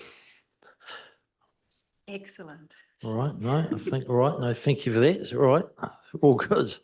Any discussion points among the councillors? All right, so right, that's good. I mean, there should be no surprises in there. But Monty? None here, but this is just a general point to staff. I think it's really useful in these reports if you reference the workshop that we had, because it's kind of hard to keep up. And, you know, sometimes the workshop was 3 months ago. So just in your report, I know some of them have been PX and maybe that's a problem, but it's really useful to us sitting here to go, oh, that's right. 3 months ago, we workshopped this. I think Monty, Councillor Monty, I think that's a really good point, and I'm looking at the strategy team because it applies to elongated work programs, and we might be in them every day as staff and living and breathing them, but we're deliberately trying to do that in the LTP too, in terms of that sort of snakes and ladders diagram of saying we're going to start here and we're going to end there and you're here, but constantly referencing where you've been and what comes next to give you that context. So thanks for raising that, and I can see Karen and Katie nodding their heads, so great point. Thanks, Monty. Very good. The move, by the way. All right, so happy to move on page 330, 331, A and B. Moved by Monty, seconded by Claire. All those in favour? Against, carried. Thank you very much for that. Thank you, team. And we have almost the same team up, but the addition of Melissa. So this is the 2737 long-term plan approval of population projections, industrial growth scenario and significant forecasting assumptions. And my opening comment is there was a lot of data and a lot of figures. Oh, Claire's thumbs up. I love data and figures, but mate, it tested me. Could I just add to that, Mike? I agree with you. And to my mind, particularly with the population projections, would have been easier if you perhaps just isolated the Waipa detail for us to read instead of hunting all the way through it. So if that helps us out with our reading a little bit. Yeah, thank you, All right. Councillor Gordon. Yep. All right. Thank you. So who's leading us up? Karen, are you leading us up? Yes. Yep. Very good. Morena, good morning again, councillors. So this is also a continuation of the 13th of May workshop where we talked about growth, and we went through a summary of the findings of some of these reports, particularly the industrial and the residential capacity assessment, as well as data of looking back on how Waipa has grown. And so this report here is actually a two-part mini-series, I guess. We've got, we're talking about the growth assumptions and the evidence that's being used to support those growth assumptions. And then Melissa's here from the context of the full LTP assumptions. So I'll start with the growth assumptions and the evidence, and I'm happy to take questions if you have any.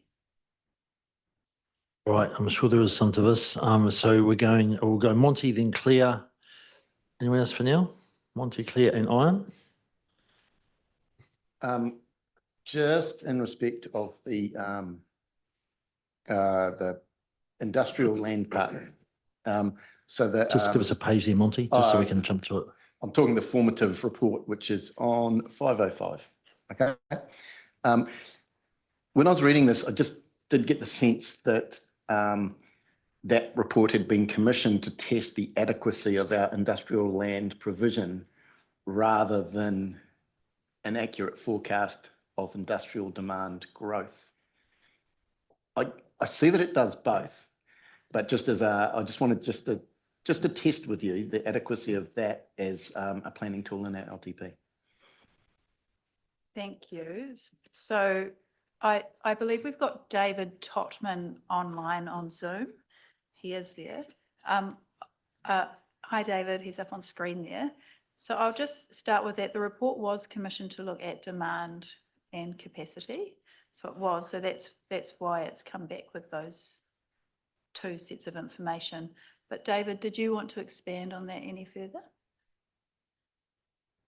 I think all I would add, thanks Karen and councillors, is the real reason for requesting that piece of work was because we had the business land capacity assessment done in 2023 by Market Economics.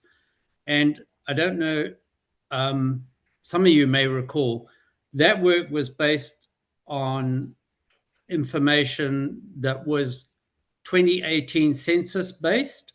So it was, even at the time of completion of that report, it was horribly out of date. And since then, we've also had a number of private plan changes that have added significant amounts of capacity, industrial capacity, both at the airport and at Hautapu. And this report was required because we really needed a better, more up-to-date assessment of where we were at just with land supply and land demand with regards to industrial activity in the region. One of the other issues we had with the 2021 based information in the 2023 assessment done by Market Economics was they very much siloed off Waipa from the rest of the sub-region. And you'll all know that when you're looking at particularly an activity like industrial, the developers look sub-regionally. That market doesn't respect council boundaries. And both Hautapu operate in that sub-regional context, and more so even the airport area, which is kind of a really unique strategic node that happens to be in Waipa, but really serves the entire Waikato region. And those of you who've followed development in that area, it's gone gangbusters. I mean, way, way ahead of anything that was projected at the outset of development of Titanium Park. So we really needed a more up-to-date kind of assessment. And the other thing we got formative to do that had not been done before is to canvass a number of plausible scenarios in terms of what if this happened, if we've all realized that economic downturn that's hit the country nationally, exacerbated by the global fuel crisis, and where does that leave us? Do we need to reposition? And I think the information coming back from Formative was really helpful in saying, no, if you look at where we're positioned, both with regards to there's an undersupply of land in the Tauranga area, and Auckland is running out of capacity, and Hamilton is increasingly seen as a very strategic node. And we needed to kind of have a scenario that picked that up. So that's what you've got informing this piece of work. Thank you. Thanks, David. So, I mean, so staff are happy, obviously, that this report serves two purposes. One, the demand side, and one, the supply side. I got to that conclusion, but I did just want to ask the question. Yeah. Hey, and I might have done a Claire St. Pierre and found a mistake in this, possibly, but I'm probably wrong. Page 9 of the formative report says that Cambridge contains industrially zoned land of 535 hectares. I don't think that's true. That seems way high. It's informative, not in your staff's work. So, thanks for picking that up. That's a clear page 9. Thank you. Thanks, Monty. Claire. Yeah, thanks. I didn't pick that up, so thank you, Monty. yeah, I'm crushed. Yeah, but I did want to talk about the population stuff, which was really great to see. And note that there's pretty modest population growth forecast. Yeah, pretty consistently. So I don't, but the question that I have is really about the improvements rather than those results. But I guess I'm highlighting that the forecast population growth is less than that 3.8%, I think, that we had in the LTP. I think it's closer to about 1%. Yeah, so just highlighting that. But anyway, in the end of the report on page 447, it says that there are potential for improving the model that Te Nere uses, or the university uses. It says that it would be a good idea that they develop its own fertility projection. So I think what they're saying, the weakness is that they're using a national fertility model. Yeah, but it would probably make sense to see if they could do a regional or a sub-regional one. So I just wanted to support that, because these projections are really important for us, and the more accurate that they can, yeah. I mean, obviously it's never going to be accurate, but the best fit we can get, I think. Yeah, so I just really support them doing some work on that.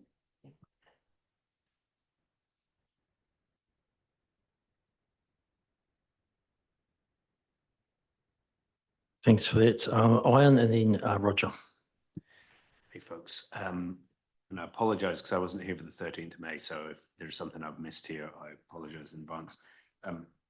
Another question on the growth projections, because I think that's sort of critical here. Well, actually, just this week, I watched back a link that Dale Marie sent me to a presentation that the council had a little while back from a professor at Waikato University about, long-term growth projections, which very much put in my mind that, ultimately this will decline. And so in light of that, notwithstanding Claire's comments, we still, I think we said that we're going to pick the highest of the different scenarios. And I wondered why we made that decision. The easy answer is because we have to. So the central government has instructed through the National Policy Statement of Urban Development for high growth councils, of which Waipa is one, to adopt the high growth scenario. So the only choice we really have there is which high growth scenario do we adopt? And that's between the Statistics New Zealand high growth scenario, it's prepared by Statistics New Zealand, or the University of Waikato population projections, which is the one that we're recommending to you today for a variety of reasons. Just give me this, what's the delta there? I'm sorry, I don't have it. What's the difference, roughly, very roughly, over the LTP period? The difference between Stats New Zealand and University of Waikato. So the main difference is that Stats New Zealand is top down at a national level, whereas the University of Waikato one incorporate more of a local understanding of what's happening for those projections. It's higher, right? The Waikato one. I think, David, correct me if I'm wrong, is the Stats New Zealand higher? Or the Yes, Stats NZ is slightly higher. There's not a lot in it, but it is slightly higher. So by adopting the Waikato University projections, we're benching it slightly lower than the Stats NZ high projections. Okay. And just to add a little bit of detail for colour, at the moment with the RM reform, we understand that it will still be a requirement to be using the Stats New Zealand plus 20%. So the push from the government is still for councils like us to be doing that. I mean, that's obviously still an ongoing discussion with people working in the area, but it still signals that intent from government, and I think it really points to the fact that why projections are projections, but why you need to be checking that on a regular basis, just as we've done even with the industrial land, because as you say, the national population will start to plateau. and then decline. And in the Upper North Island, that will happen more slowly. It will happen later than the rest of the country, but it will happen. And so when we're thinking about that, particularly into the long-term plan and making some of these long-term infrastructure decisions and other decisions that have that intergenerational impact, we need to be really cognizant of that. So we're not actually just creating a bow wave that we just actually can't sustain for future generations. We're already dealing with one, so let's not create another one. Yeah, no, I think, thank you for the explanation. It's just this and the preceding topic actually sort of go together in my mind. And I maybe note for ourselves as we go through the next stages of the LTP, I think we've got to think about some triggers in here somewhere as well, right? So as we go along, if things are not transpiring as we thought, where are our control points? Where are the things where we go, well, hold on, we need to do something different because this is not as we planned. Thank you. I agree. And I think and you'll obviously be very aware of that. I mean, that's certainly the way that when you think about this sort of 30-year, particularly infrastructure planning, rather than making sure that you're sort of saying in year 15, this will happen. The trigger base is absolutely what you want to do. And then you're able to bring something forward or push it back, depending on your population growth or your economic growth. Yeah, so that's absolutely the way we need to go as well. There is just one more important point, I think, around the population projections. So the future-proof partners adopt the University of Waikato population projections too. So there's alignment across the sub-region for that. That's right, Roger. Yeah, thanks for this information. I particularly bring up the first line of the conclusions from the industrial land development when he says, from a planning perspective, providing an oversupply of industrial land capacity is appropriate to ensure that growth is not constrained by land availability. Now, just a couple of months ago, we also looked at our residential capacity of our growth cells to find that, in fact, we had an oversupply of capacity in our growth cells for the next 30 years. So I think if you take those two combined, that puts us surely in quite a unique position nationally in terms of the growth areas in New Zealand, that we've got all of, if you like, the dominoes that are there that are already in place to give us, it also provides tremendous employment for our community going forward. So I think the two combined put us in a really good position and supports the higher growth curve of population for the district. So I'm quite happy with that. Yep. Thank you. Shane. I'm just trying to understand the pros and cons of adopting the University of Waikato versus Statistics New Zealand. And the government and the legislation is based around Statistics New Zealand, I'm assuming. And so is there also the issue with the auditors? What do they think? And the other aspect is there a cost difference? Do we have to pay for the University of Waikato population numbers versus Statistics New Zealand? I just tried to understand that, please. Was your first question, has audit seen the population projections? What was your first question? I'm just mindful of the last LTP where the auditors didn't go along with the population numbers.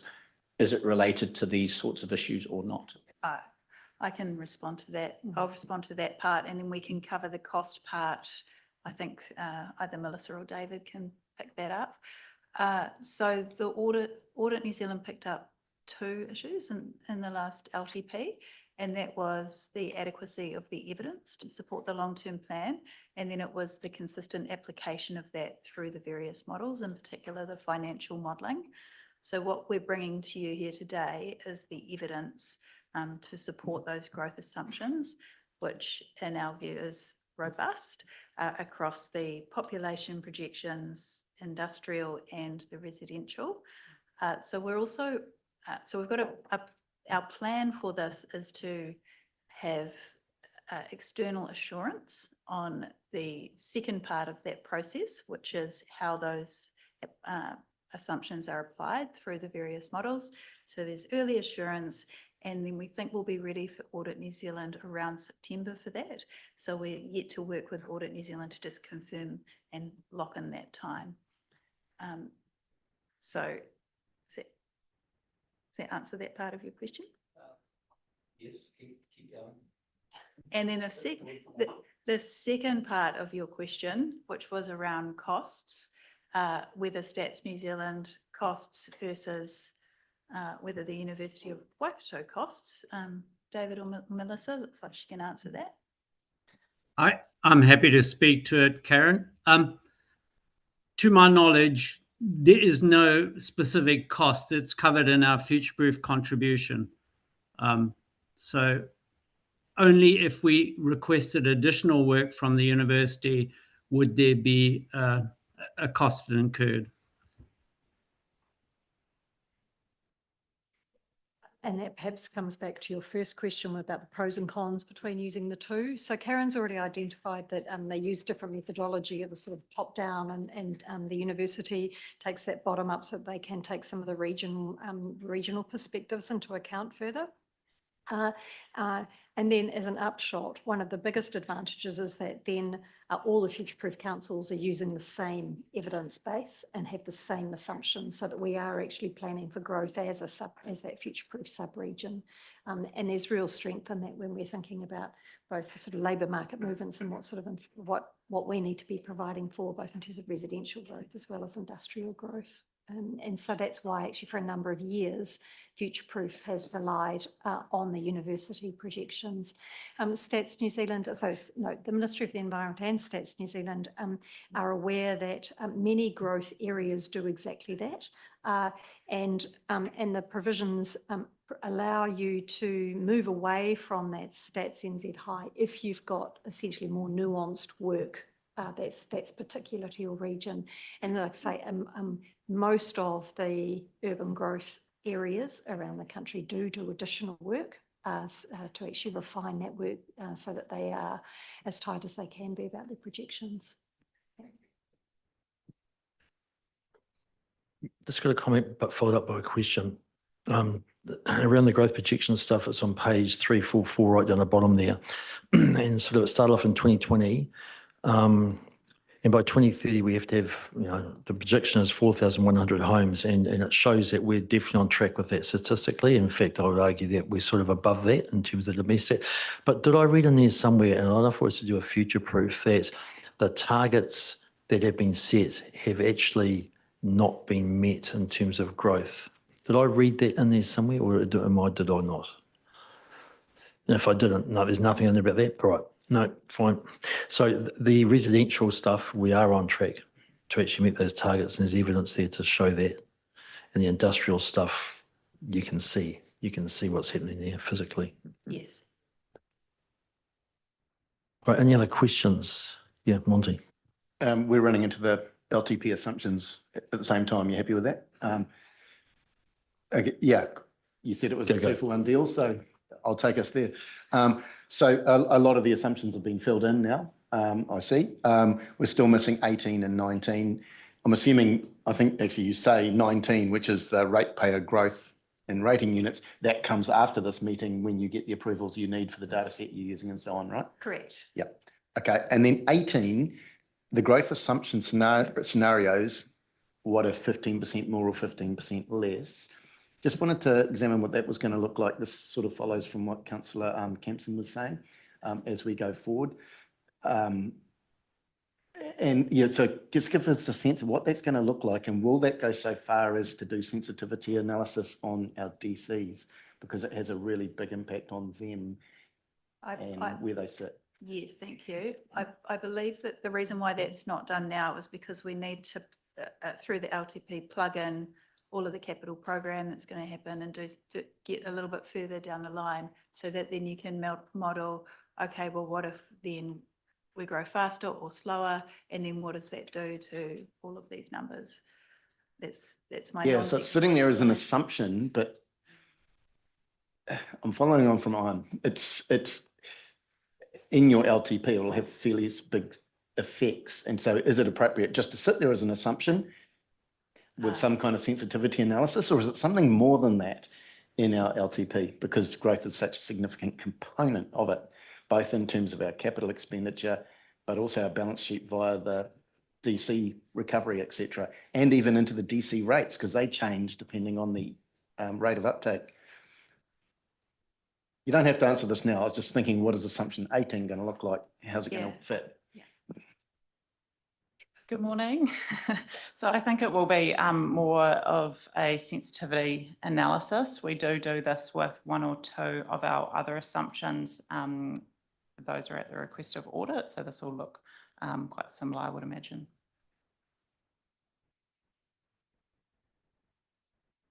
We'll watch with interest. That's good. Perhaps we can just, yeah, that's right. Perhaps we can just ask Tony to speak to this a little bit as well, from a practical perspective. So essentially, the sensitivity analysis will give you a range of what those impacts will be. The ability to run a scenario is what we're trying to form at the moment and ensure it gets robustly checked by the likes of market economics. But it will give you a range, and that range can then be described in that assumption itself. So when you are bringing forward 15% of growth or 15% of what you expect, you're bringing forward when the capacity and debt recovery of those specific projects will be. So we'll have to run that through the entire model process, but we'll also bring forward infrastructure sequencing as well. So that's where you'll get the range of what the revenue, what the rating impacts will be. So it's likely through that assumption, we'll have a there or thereabouts if the growth was to be in an exceedance of that 15%. And we'll check in with audit around what that assumption looks like. But without running those numbers, we can't give you an X and Y as to what they might be. And without understanding what the sequencing impacts are of bringing forward that growth and a just-in-time delivery approach, we can't give you that at this point in time. And that's why we're earmarking out the September sort of timeframe in which we should have all that information, should have the information of our capital delivery program and the probabilities it might be in, and then we can give that range and that estimate. Yeah. And so final question then, that all makes perfect sense. Is the appropriate place for all that work to sit in this assumption, or will it sit somewhere else, like in our infrastructure strategy and our financial strategy? It's probably not just me to answer that question. I think that you're still basing everything off one high growth scenario, and the infrastructure strategies and asset management plans should never earmark the specific time in which this project should give. It should be earmarking a time in which you might need that to occur. That's why we do 3-year LTP cycles to review. Are we still on track with what that infrastructure strategy is, and then sequence it forward or backwards from when we first expected it to, and say, oh, okay, we are 15% above, let's bring it forward or bring forward that specific project as a result. So it doesn't just sit as an assumption, but it sits into what's built the infrastructure strategy. And I think that we shouldn't be earmarking that we need to go to 15% higher in terms of what the expected projection should be. We should sit with what the projections are now, because the first 3 years is based more in reality and more on what you know is outstanding at the time. And then you reflect back on that each time that you do those LTPs or annual plans. Yeah. Right, clear. Yeah, so now I've got some questions. Actually, Tony, I'd really like you just to stay there, please. Yes, I've got a few things I'd just like to test with the assumptions for the LTP. So the one that affects Tony, I think, is on page 618, and it's to do with the development levy changes that are coming through. So I'm interested in your view of the likely impact of those changes on the speed of development. So, you know, is there the risk is identified, but no opinion is given on whether it could slow down or speed up the rate of development. And I think that's relevant for, the assumptions. Yeah. So without knowing that second half of what the bill is, really hard to give a basis of this will pick up the assumption, because the second half is going to be based off the feedback of not only what we provided in our submissions, but also the private sector.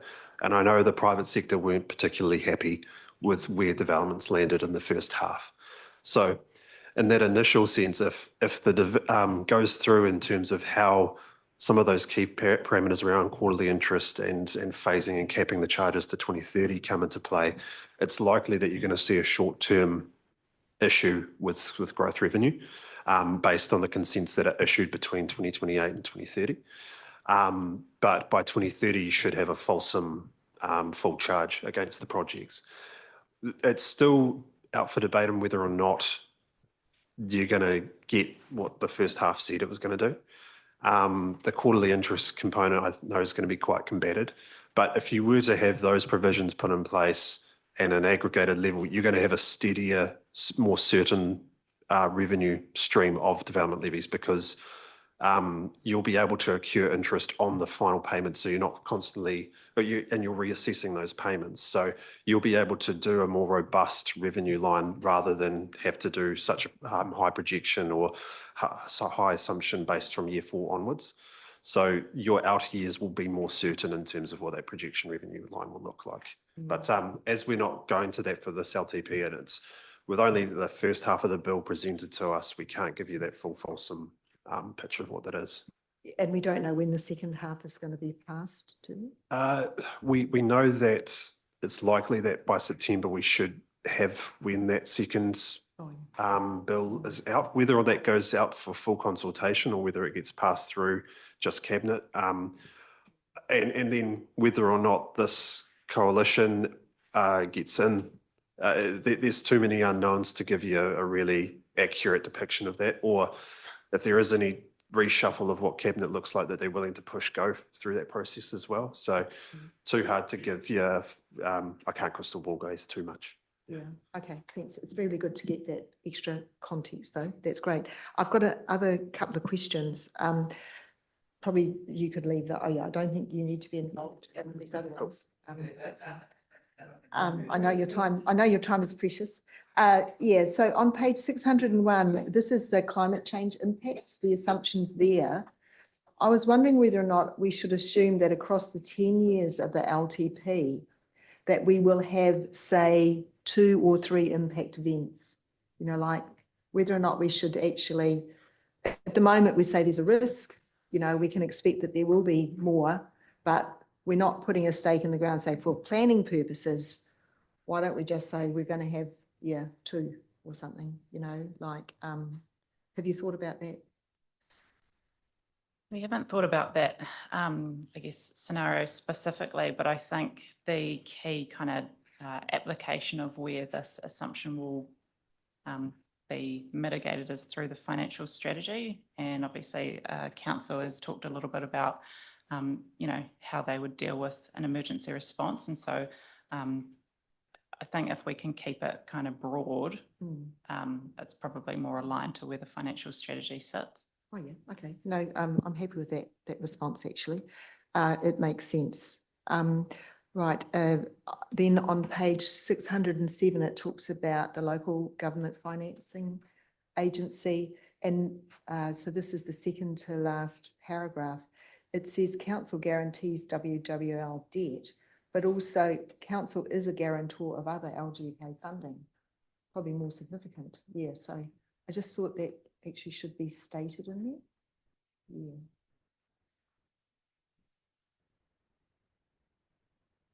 Yeah. Yeah. My understanding is we are a shareholder, but I guess in the absence of somebody from finance, I can follow that one up though. Yeah. Okay. Thanks. Yeah. It's just a minor thing. Yeah. And then on page 609, this is to do with the population growth again, because I was very interested in the numbers.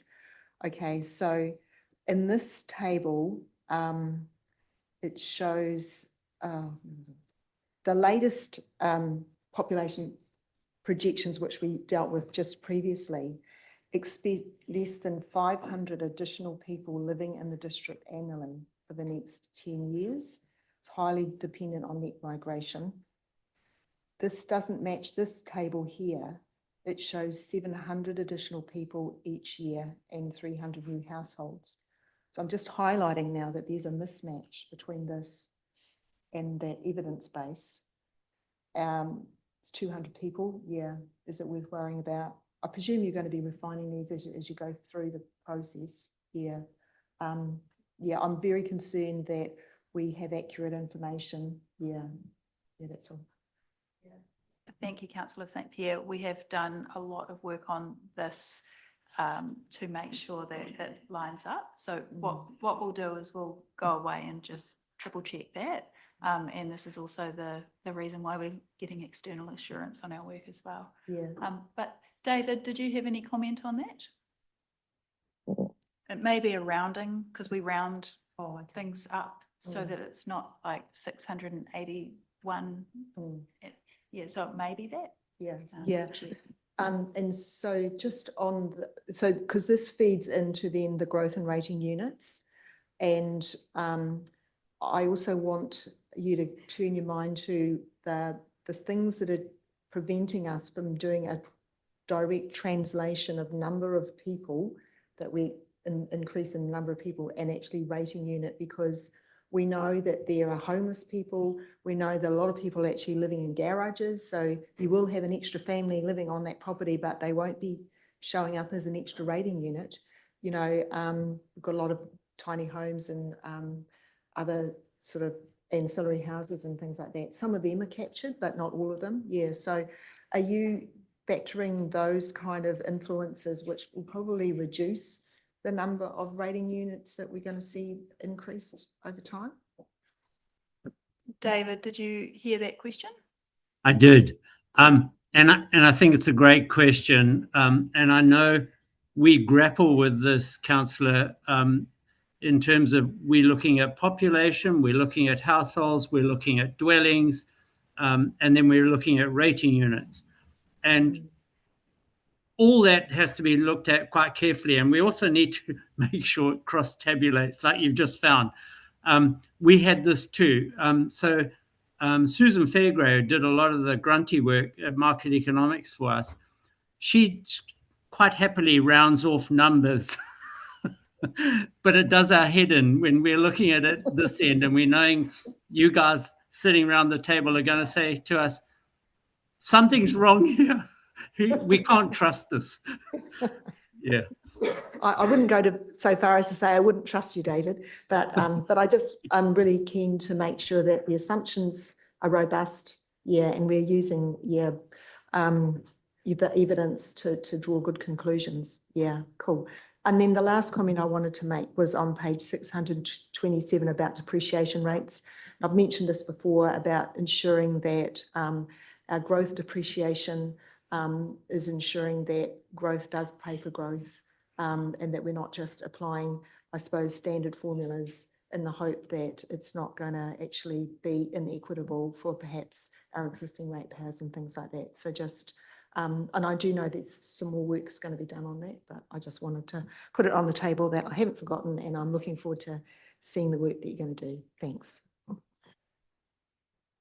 All right, thank you for that. All right, thank you all. Thank you, David, Karen, Katie. All right, any discussion among ourselves over this very substantial report? And thank you, Melissa, sorry.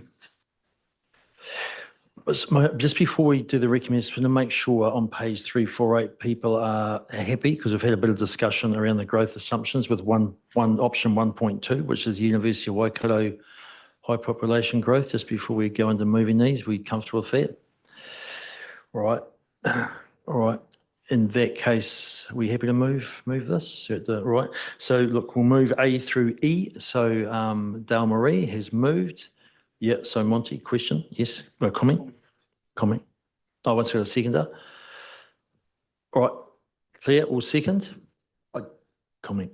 This is directly affecting the LTP, right? And we've always been clear that when we're at a decision gate, we're going to flag it as a decision gate. These are approvals, right?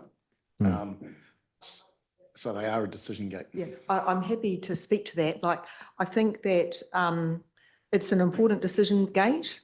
I think that the report sets out the reasoning behind why we need to be adopting the dynamic growth high scenario at the moment. I'm expecting, and I also am totally behind using the University of Waikato's model, because it is taking that bottom-up approach. I've had asked that they'll look at using a more nuanced local model for the facility component of it, which I think Karen nodded, so I'm hoping that will happen. But also, this is, I think we'll still be able to get some more information as we're moving through the process. So perhaps as we get some more detailed updates, I'm hoping that we might actually be able to, like at the moment, it's the dynamic high scenario, growth high scenario, because I thought that matched most closely what we've experienced in the last few years. But I'm hoping that it's not going to be set in concrete, and that if we get later information that might say perhaps we should pare it back a bit, that we'll still be able to do that. So that's my justification of seconding the motion. Okay, and that's fine. And we've workshopped these assumptions and now we're approving them, but I take your point, they're not cast in stone until we approve the LTP. But in terms of the process of creating the LTP, it's useful that everyone understands that this is essentially a decision gate. But I'm with you, if things changed and these assumptions got called into question, obviously we'd be revisiting them, right? But we're not just going to revisit them gratuitously. There's probably going to be a reason from here on in, okay? And just last comment on that then is that there is some work, there's a possibility of some work being done in the background that we're not going to just try and accidentally fall across achieving these. We're going to actively try and do some promotion to actually achieve these, and that's in the thinking process, but it could be coming to you very soon. All right, thank you for that. So we had a mover and a seconder. All those in favour? Against? Carried. Thank you, team. And yeah, thank you, staff, for all the massive piece of work on that. That was fantastic.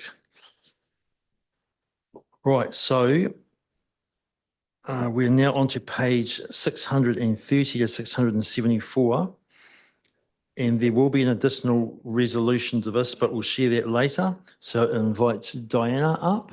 For the precursors, Mr. Statement before she starts. Sure, go, Steph.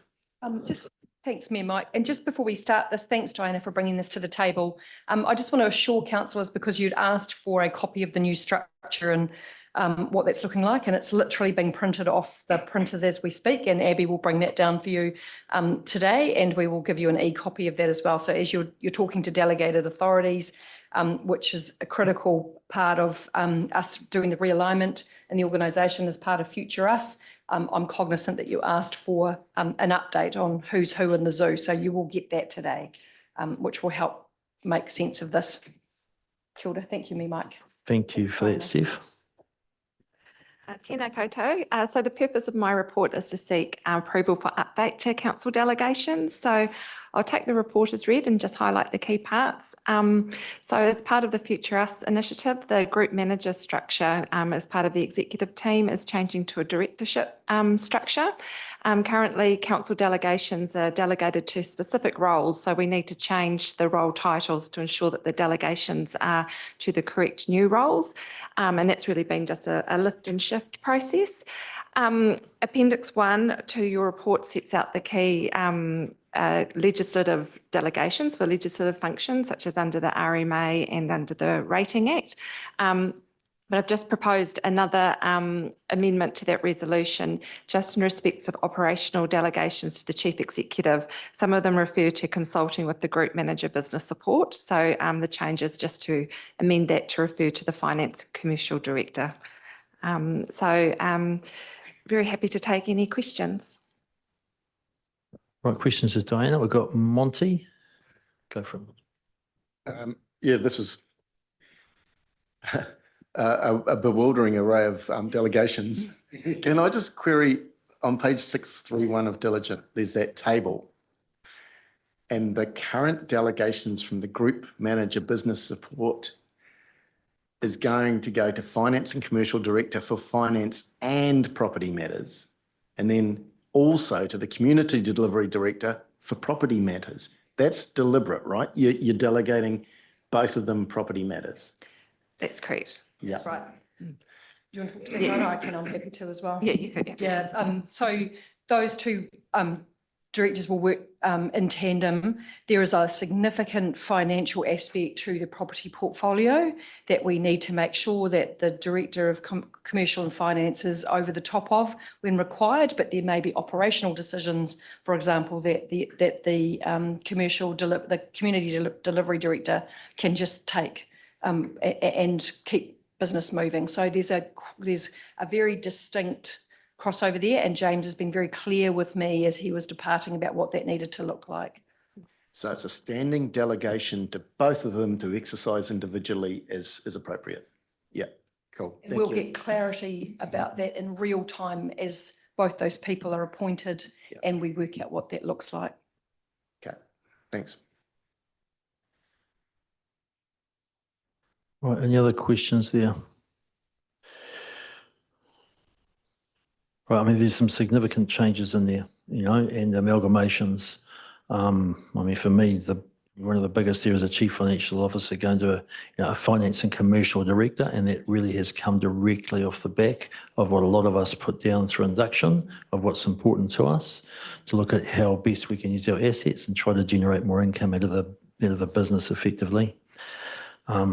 Yeah, lazy balance sheet, take care of that sort of stuff.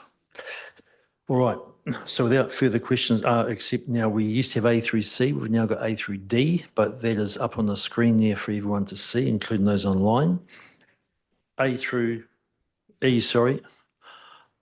All right, yeah, scroll down.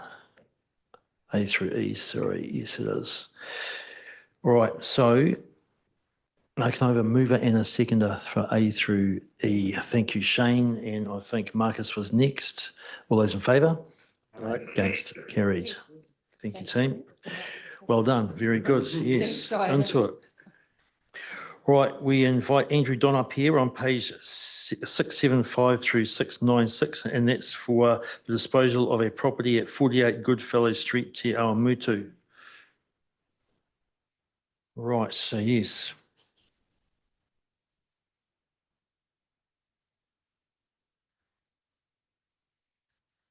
Good morning, Your Worship. Good morning, councillors. It's no worse. It's a forbidden word. Can't use the word worship. Mayor Mike, Andrew, Mayor Mike Chair. will be just All fine. right. Mayor, It's me, thank you.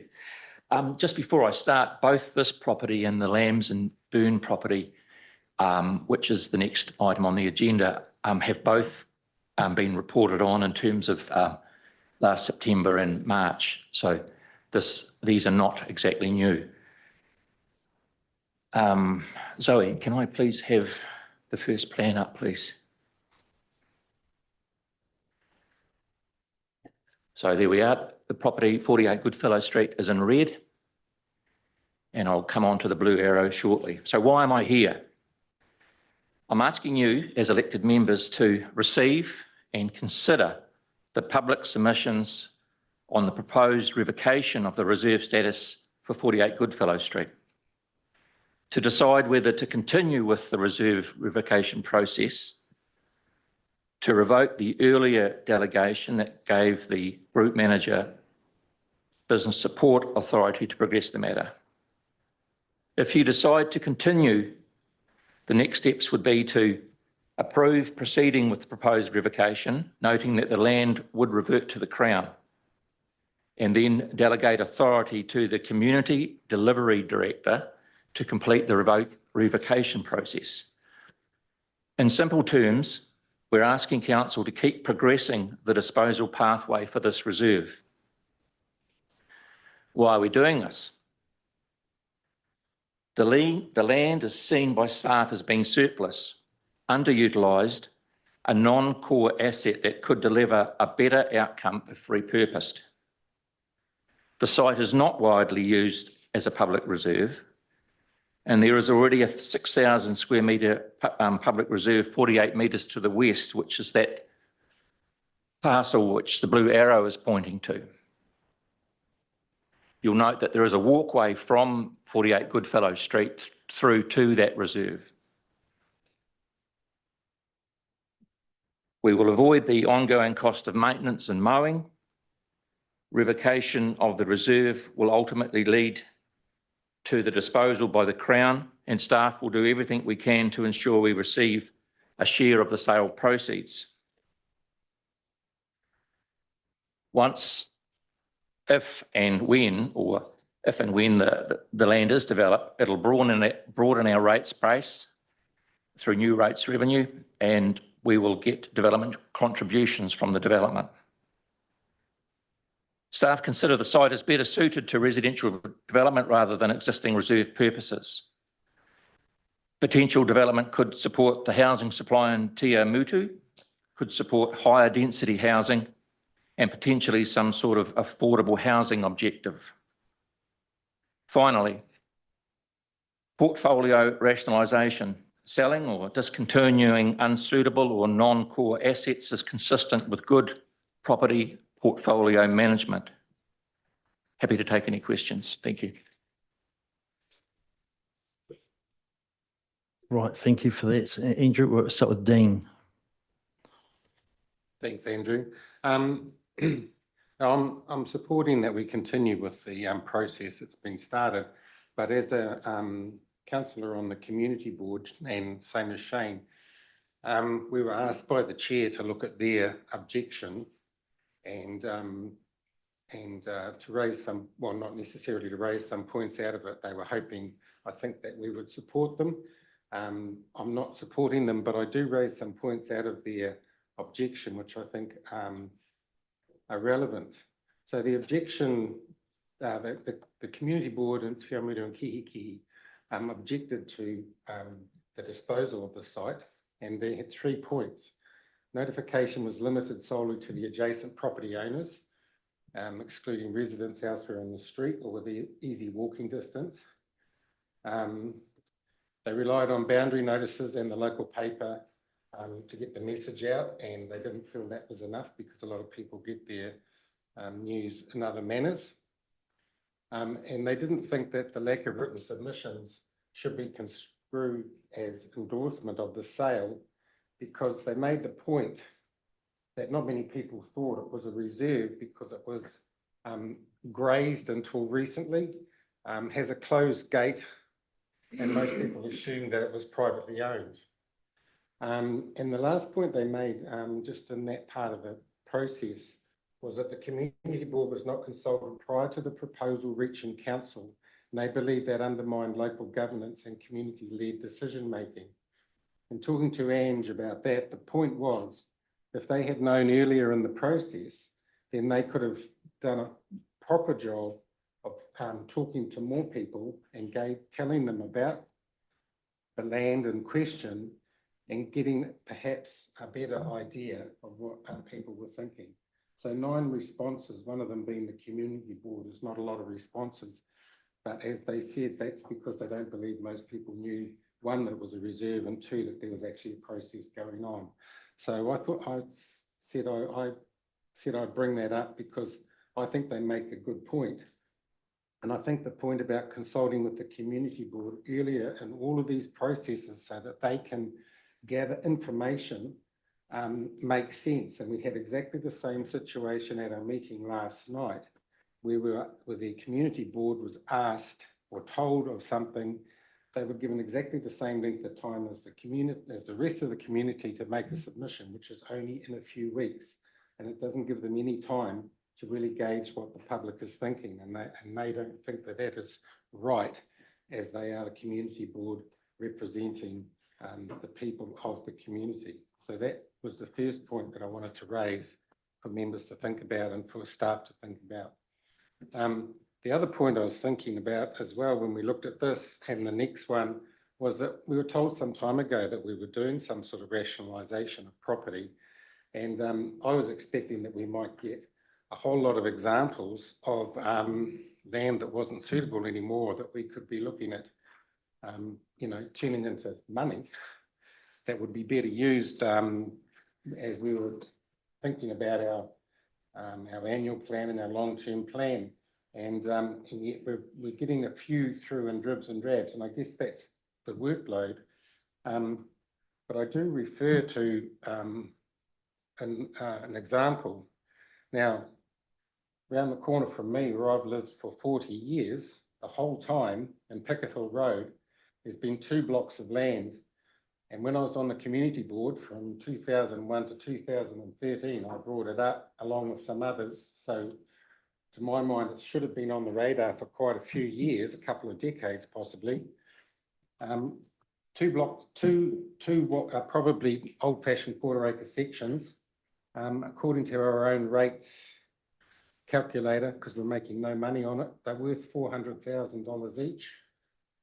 So $800,000 worth of land, which looks like 2 unbuilt sections, not fenced, got a couple of trees on it, no sign, and I've never seen anyone use it for anything to do with as a reserve. Never seen anyone picnicking on it, running around on it. A couple of the neighbours that back onto it chuck stuff over the fence now and then for a bit of extra storage, not junk, but I've seen a boat parked there. So, you know, there must be a lot of these places. No one knows it's a park. There's $800,000 worth of land that's ours. And it's been sitting there, as far as I know, for 40 plus years. Right, but let's stick with this one here. Yeah, Okay, true. so this one here is what we're sort of on about. Sorry. So, yeah, right. So to your point though, Dean, because I'll probably comment on that too, Barbara. I think it's an excellent point.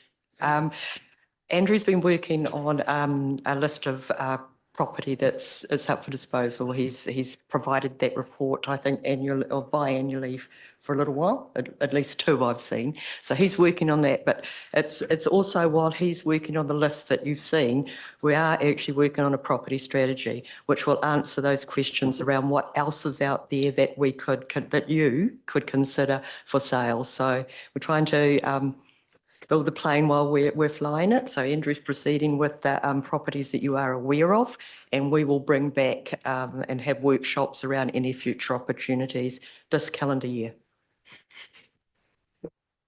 All right, I'll tell you what we're going to do. We've got quite a bit of traffic on this, which is fantastic, but I need us to be really succinct. No, which is fine. Moving forward, it's fine. So, hey, so we've got Claire and then Joe, Delmarie, Marcus, Pip, and I'll have a chip until we've got time. Pip's gone. It's just got replaced by Shane.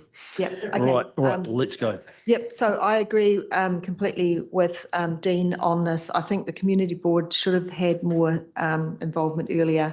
I do question, like if there's a locked gate and no signage, I wouldn't think it was a reserve either. So I appreciate the effort that's been put in. I do want to see our debt reduced by selling stuff that's surplus, but at the moment, I'm not comfortable with doing that. I think we need to do a bit of more work around the process.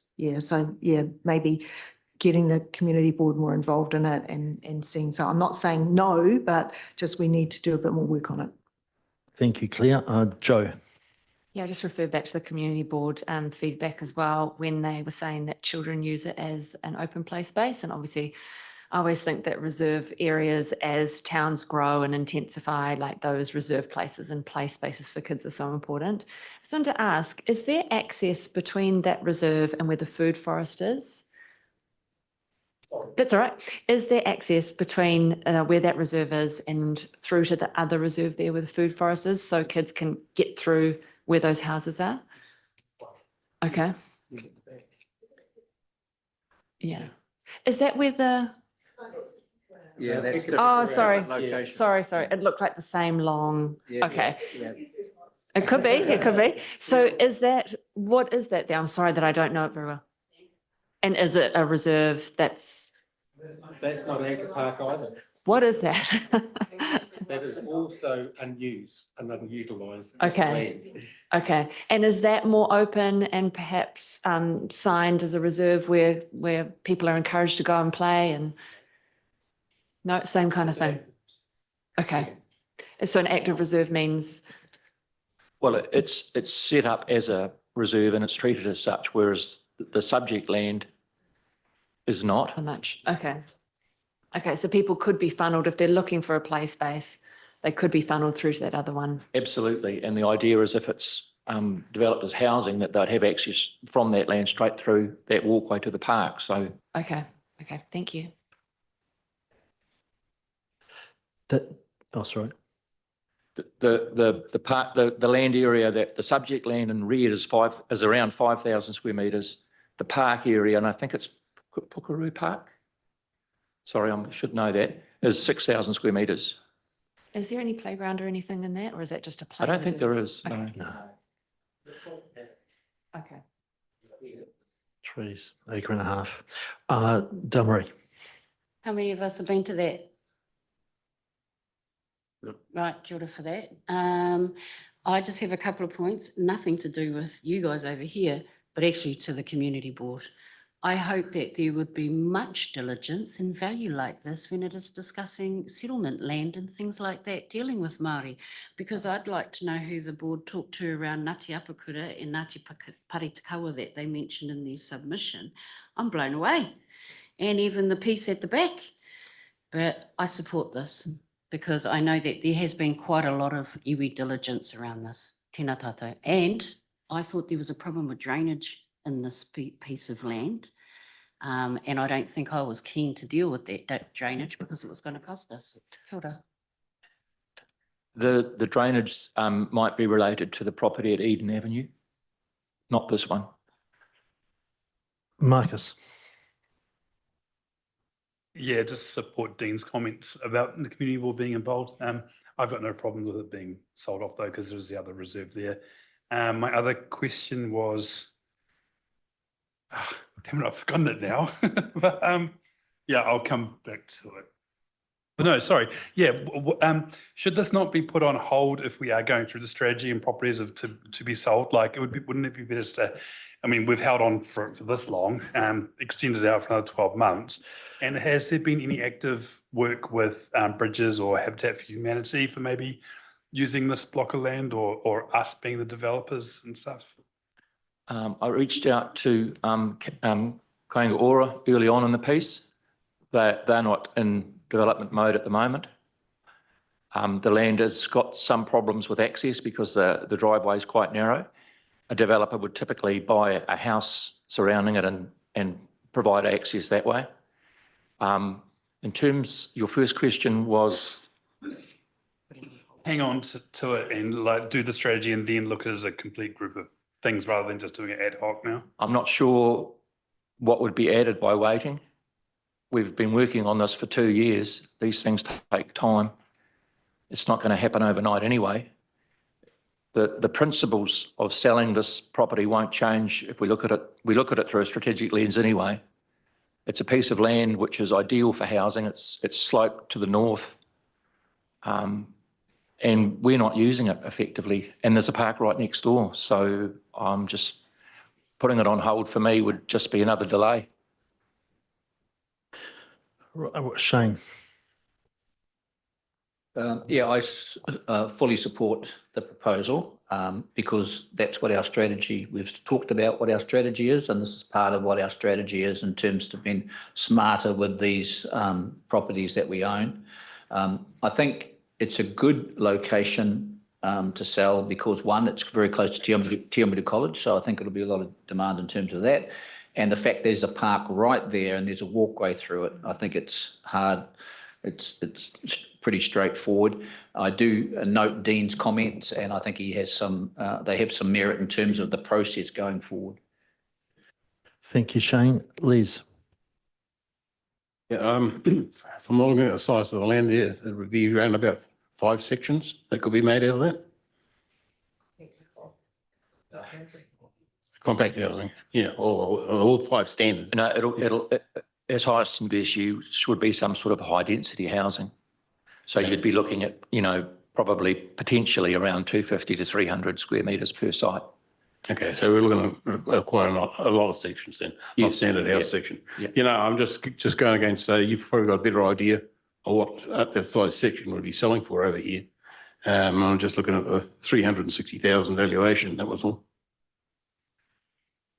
I don't really want to go into the dollar values of this today. The decision I'm asking you to is to continue on with the revocation of the reserve. I'm quite happy to carry on. We might as well wipe out these assets into the bank. Thank you, Liz. Joe?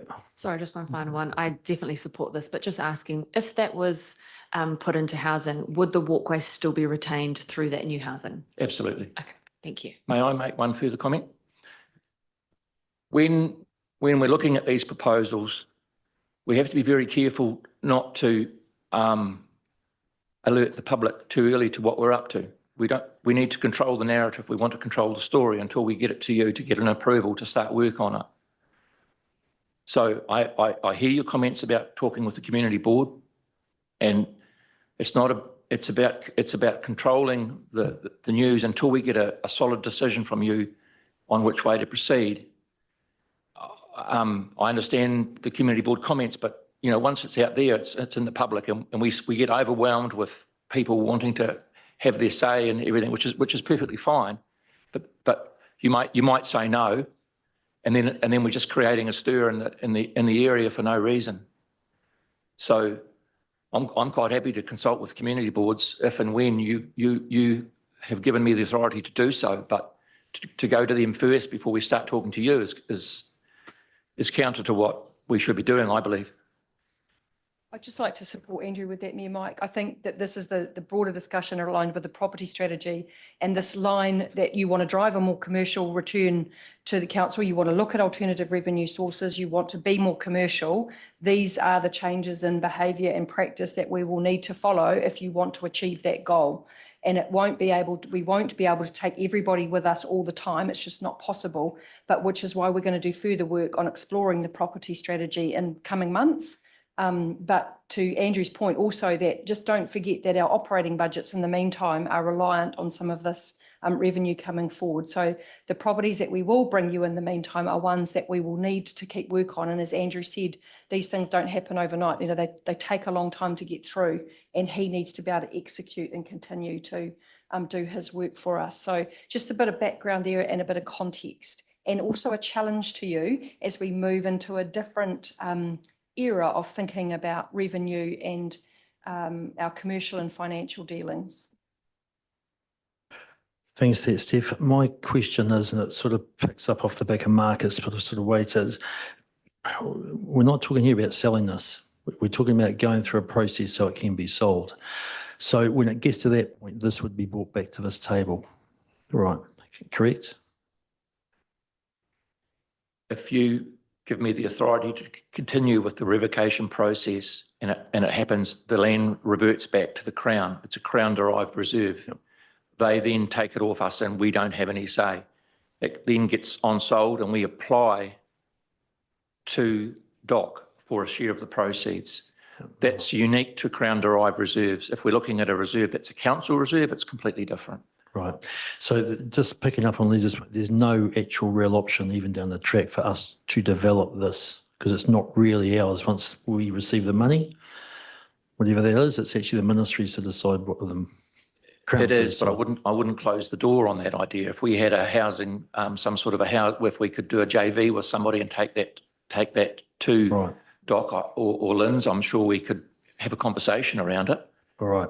So based on that then, it would be good to have that brought back to a table at some point in time before that, so we can explore some options, because that might, yes, I mean, to me, that could possibly deal with some of these options that are out there to build affordable housing without us having to invest in it. But comments on that? I think we need to go for a visit. Yeah, Because right. I think we need to understand the landscape of what this looks like and the access and everything else. And we're just getting to the reserve. Correct. We're getting rid of that. I don't want to get into all the detail. And I think if we're going to get into detail, we need to go for a visit to understand the whenua first. All right. But at the end of the day, we're talking housing for us. All right. Anything else? Claire, Monty, then Claire. Following your logic, Mayor Mike, we've got this property strategy that's being developed we're going to have by the end of the year. And if this is going to be a new way of thinking, Steph, to you as well, it just slightly worries me that we're going into a revocation process without necessarily all our ducks in a line. Like you might be, here's my question, would you be better to go to DOC saying this is what we want to do rather than we just want to, you know, follow through this process that we lose control of? Is it better to the way that our property strategy is, we're thinking it's heading, to go with a more fully formed proposal? Andrew will correct me if I'm wrong, but I think there's nothing wrong with us in having a conversation with our Crown partners to indicate to them that it's likely we would want to be looking at this or other property for potential development, subject to the next 6 months of work that we're about to do with the property strategy, and indicating that to them. Nothing, the wheels of the Crown do not move fast, Monty. I wouldn't be expecting this to move quickly. And it also gives us time to talk with iwi partners and a range of other people, but we could indicate that. Would that be right, Andrew? That as you're talking with Linz and Doc, you could indicate to them that we want to have ongoing conversations? Absolutely. It would be outside of the steps under the legislation, but it would be, I think it would be prudent to have a conversation with them and see that they might say no, but we could always attempt that. And then we, you know, I mean, if you want to get involved in some sort of JV on it, we could absolutely look at that. But,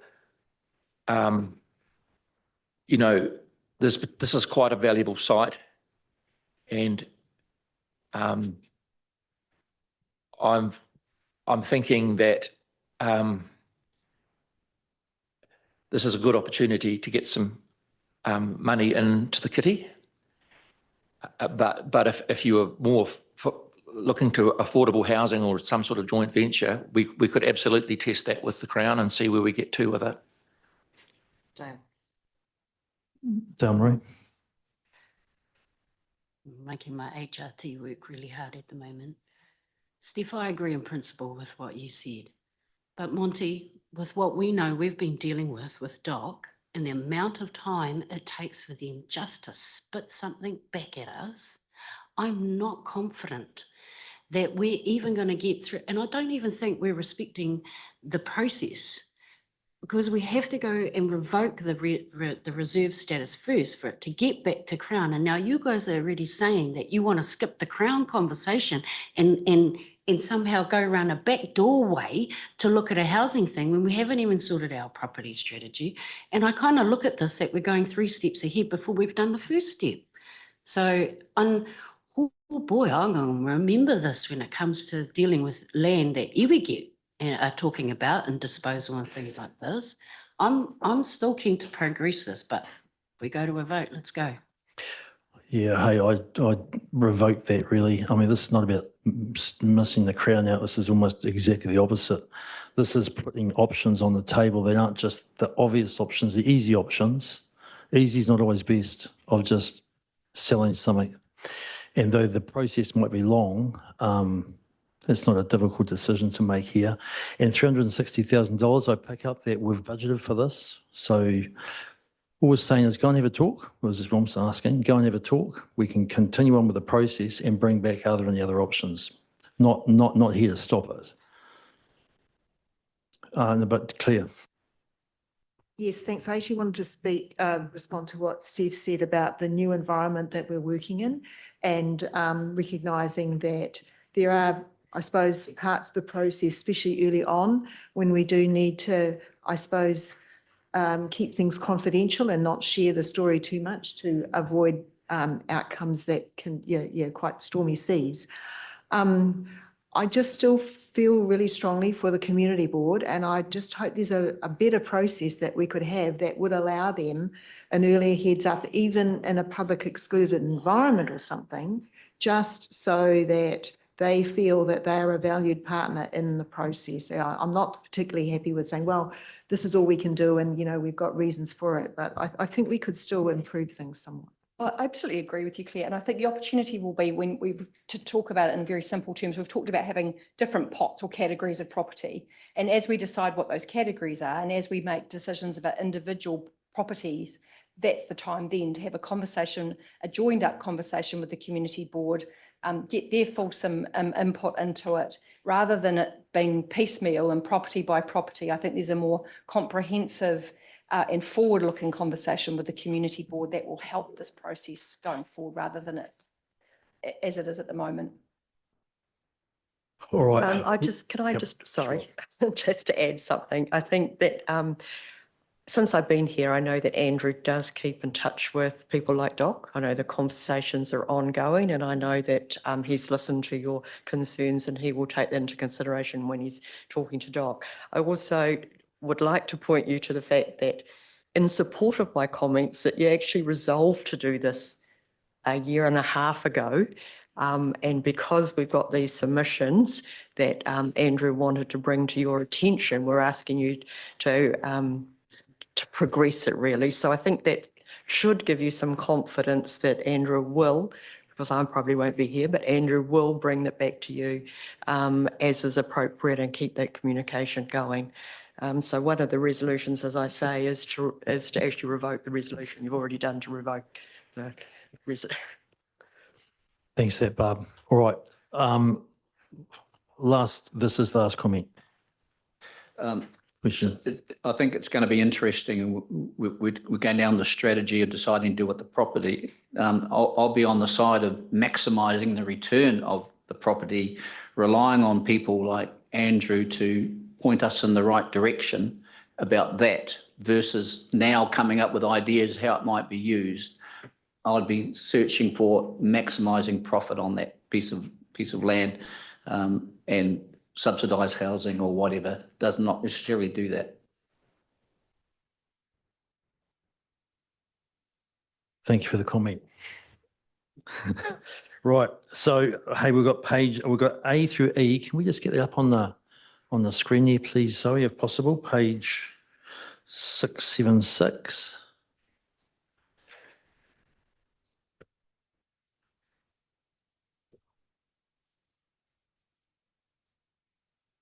Oh, sorry, Joe.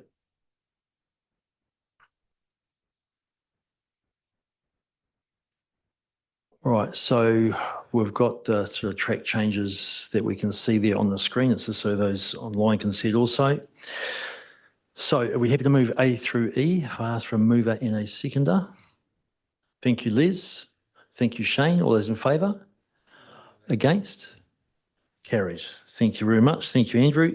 And obviously stay where you are for now, because now we're on to page 679 to 706, and that's the Burn and Lamb Streets Cambridge disposal option of a piece of land there, which at the moment is used for basically for horses.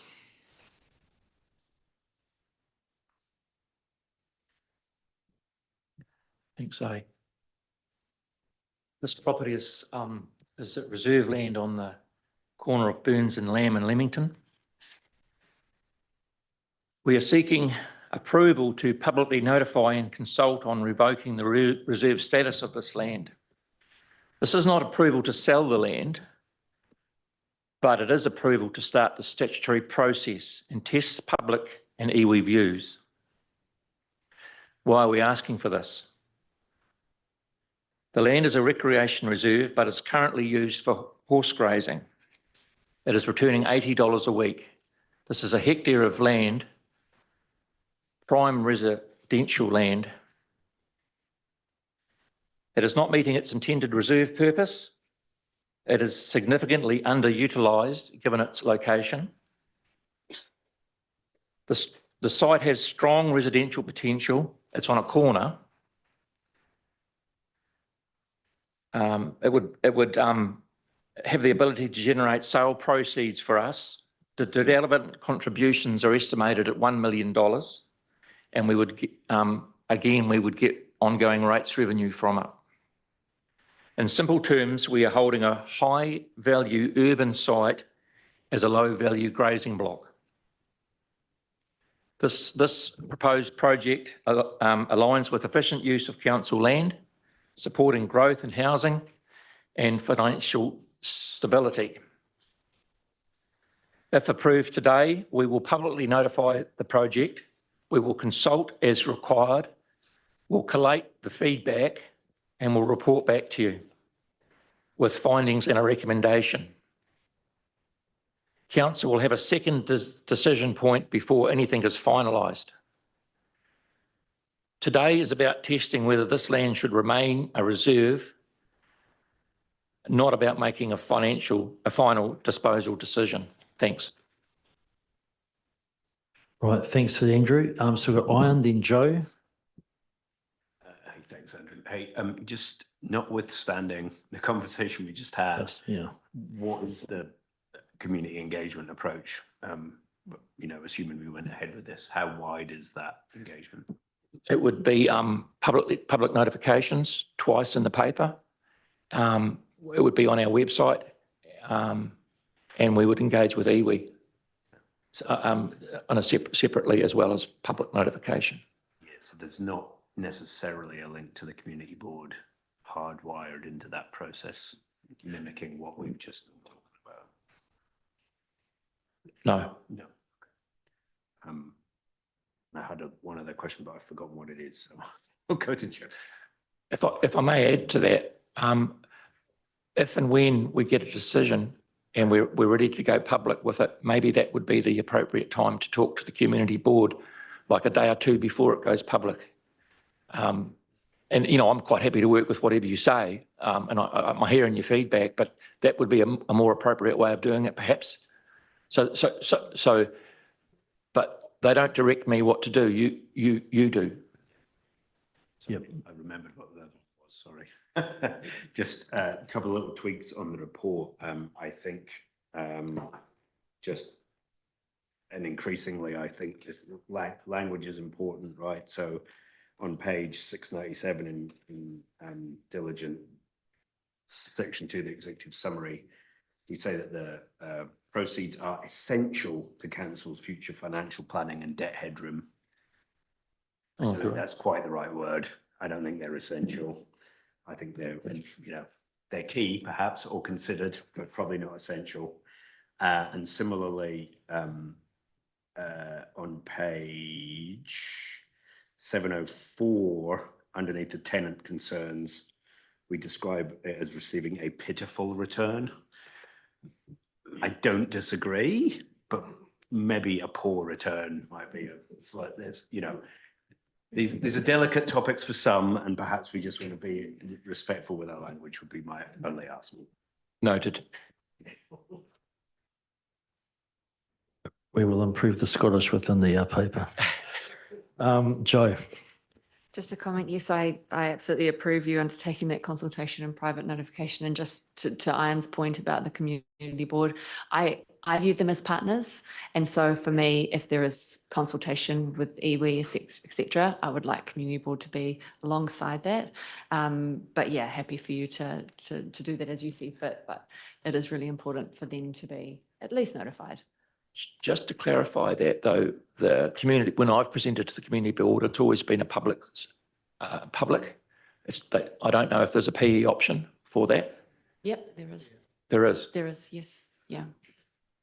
Well. All right. So I guess what we're saying is we'll leave it up to you to work out how that might work. I mean, PE is PE. It's that's what it's there for, to be used, but they do only meet, but like us, only once a month. So it would have to be in a formal meeting, I would assume, for it to be PE. Right, any other discussion on that? No, thank you, Andrew. But actually, no, you're free to sort of go at the moment. Any further discussion on that? All right. If I put, what have we got there? A through D. Can move that, Joe. Seconded Les. All those in favour? Against, carried. Thank you very much. And now we've got a resolution to exclude the public. So if I can have someone please move that. Thank you, Claire. Thank you, Dean. All those in favour? Against, carries. Now, what we're going to do is still stay live, okay? And I'm going to invite Marcus. Are you happy to go from there, or? Yes. Sorry? Oh, hang on. Oh, he's actually, Wayne's not in the room. Can you just adjourn the meeting? Right, look, can I just adjourn, well, no, the meetings, Well, I'll just adjourn the meeting, Yeah, but will they be live streaming? but the live stream will still stay on.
Wayne, glad to see you there.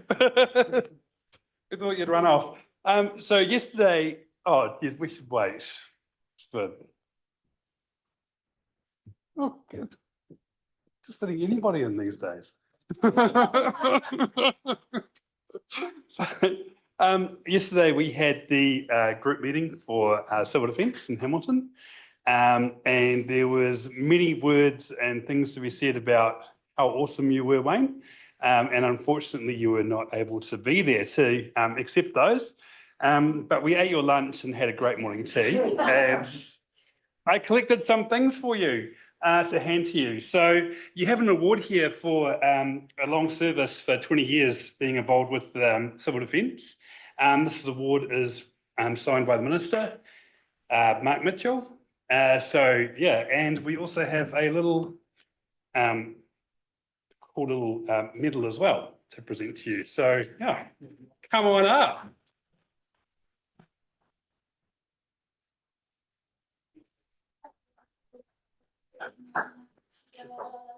Do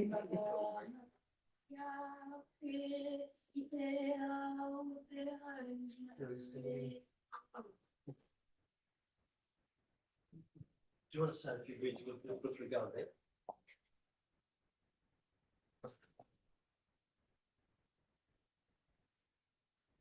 Thank you. Thank you, Marcus, and thanks very much to the Minister and certainly the Group Office for the kind words, Marcus, and for the certificate and the medal. It's very much appreciated. I'll have a few more words to say, but I also got recognised at the KEG meeting as well, Coordinating Executive Group meeting with certification and medal. I was very honoured and very privileged to receive it for long service emergency management as one of the areas that I've truly valued working at the council. It's really important for our communities to stay safe. I feel that they're going to be looked after in times of emergency, and it's important for people within councils to step up and and be involved in emergency management, whether you're a local controller or recovery manager, or part of the EOC or outside the EOC. So I really do appreciate that, Marcus. I'm sorry I couldn't have made that. I had a flight delay in Wellington. But I'm very appreciative of actually receiving this, this certificate and this award right now. So thank you.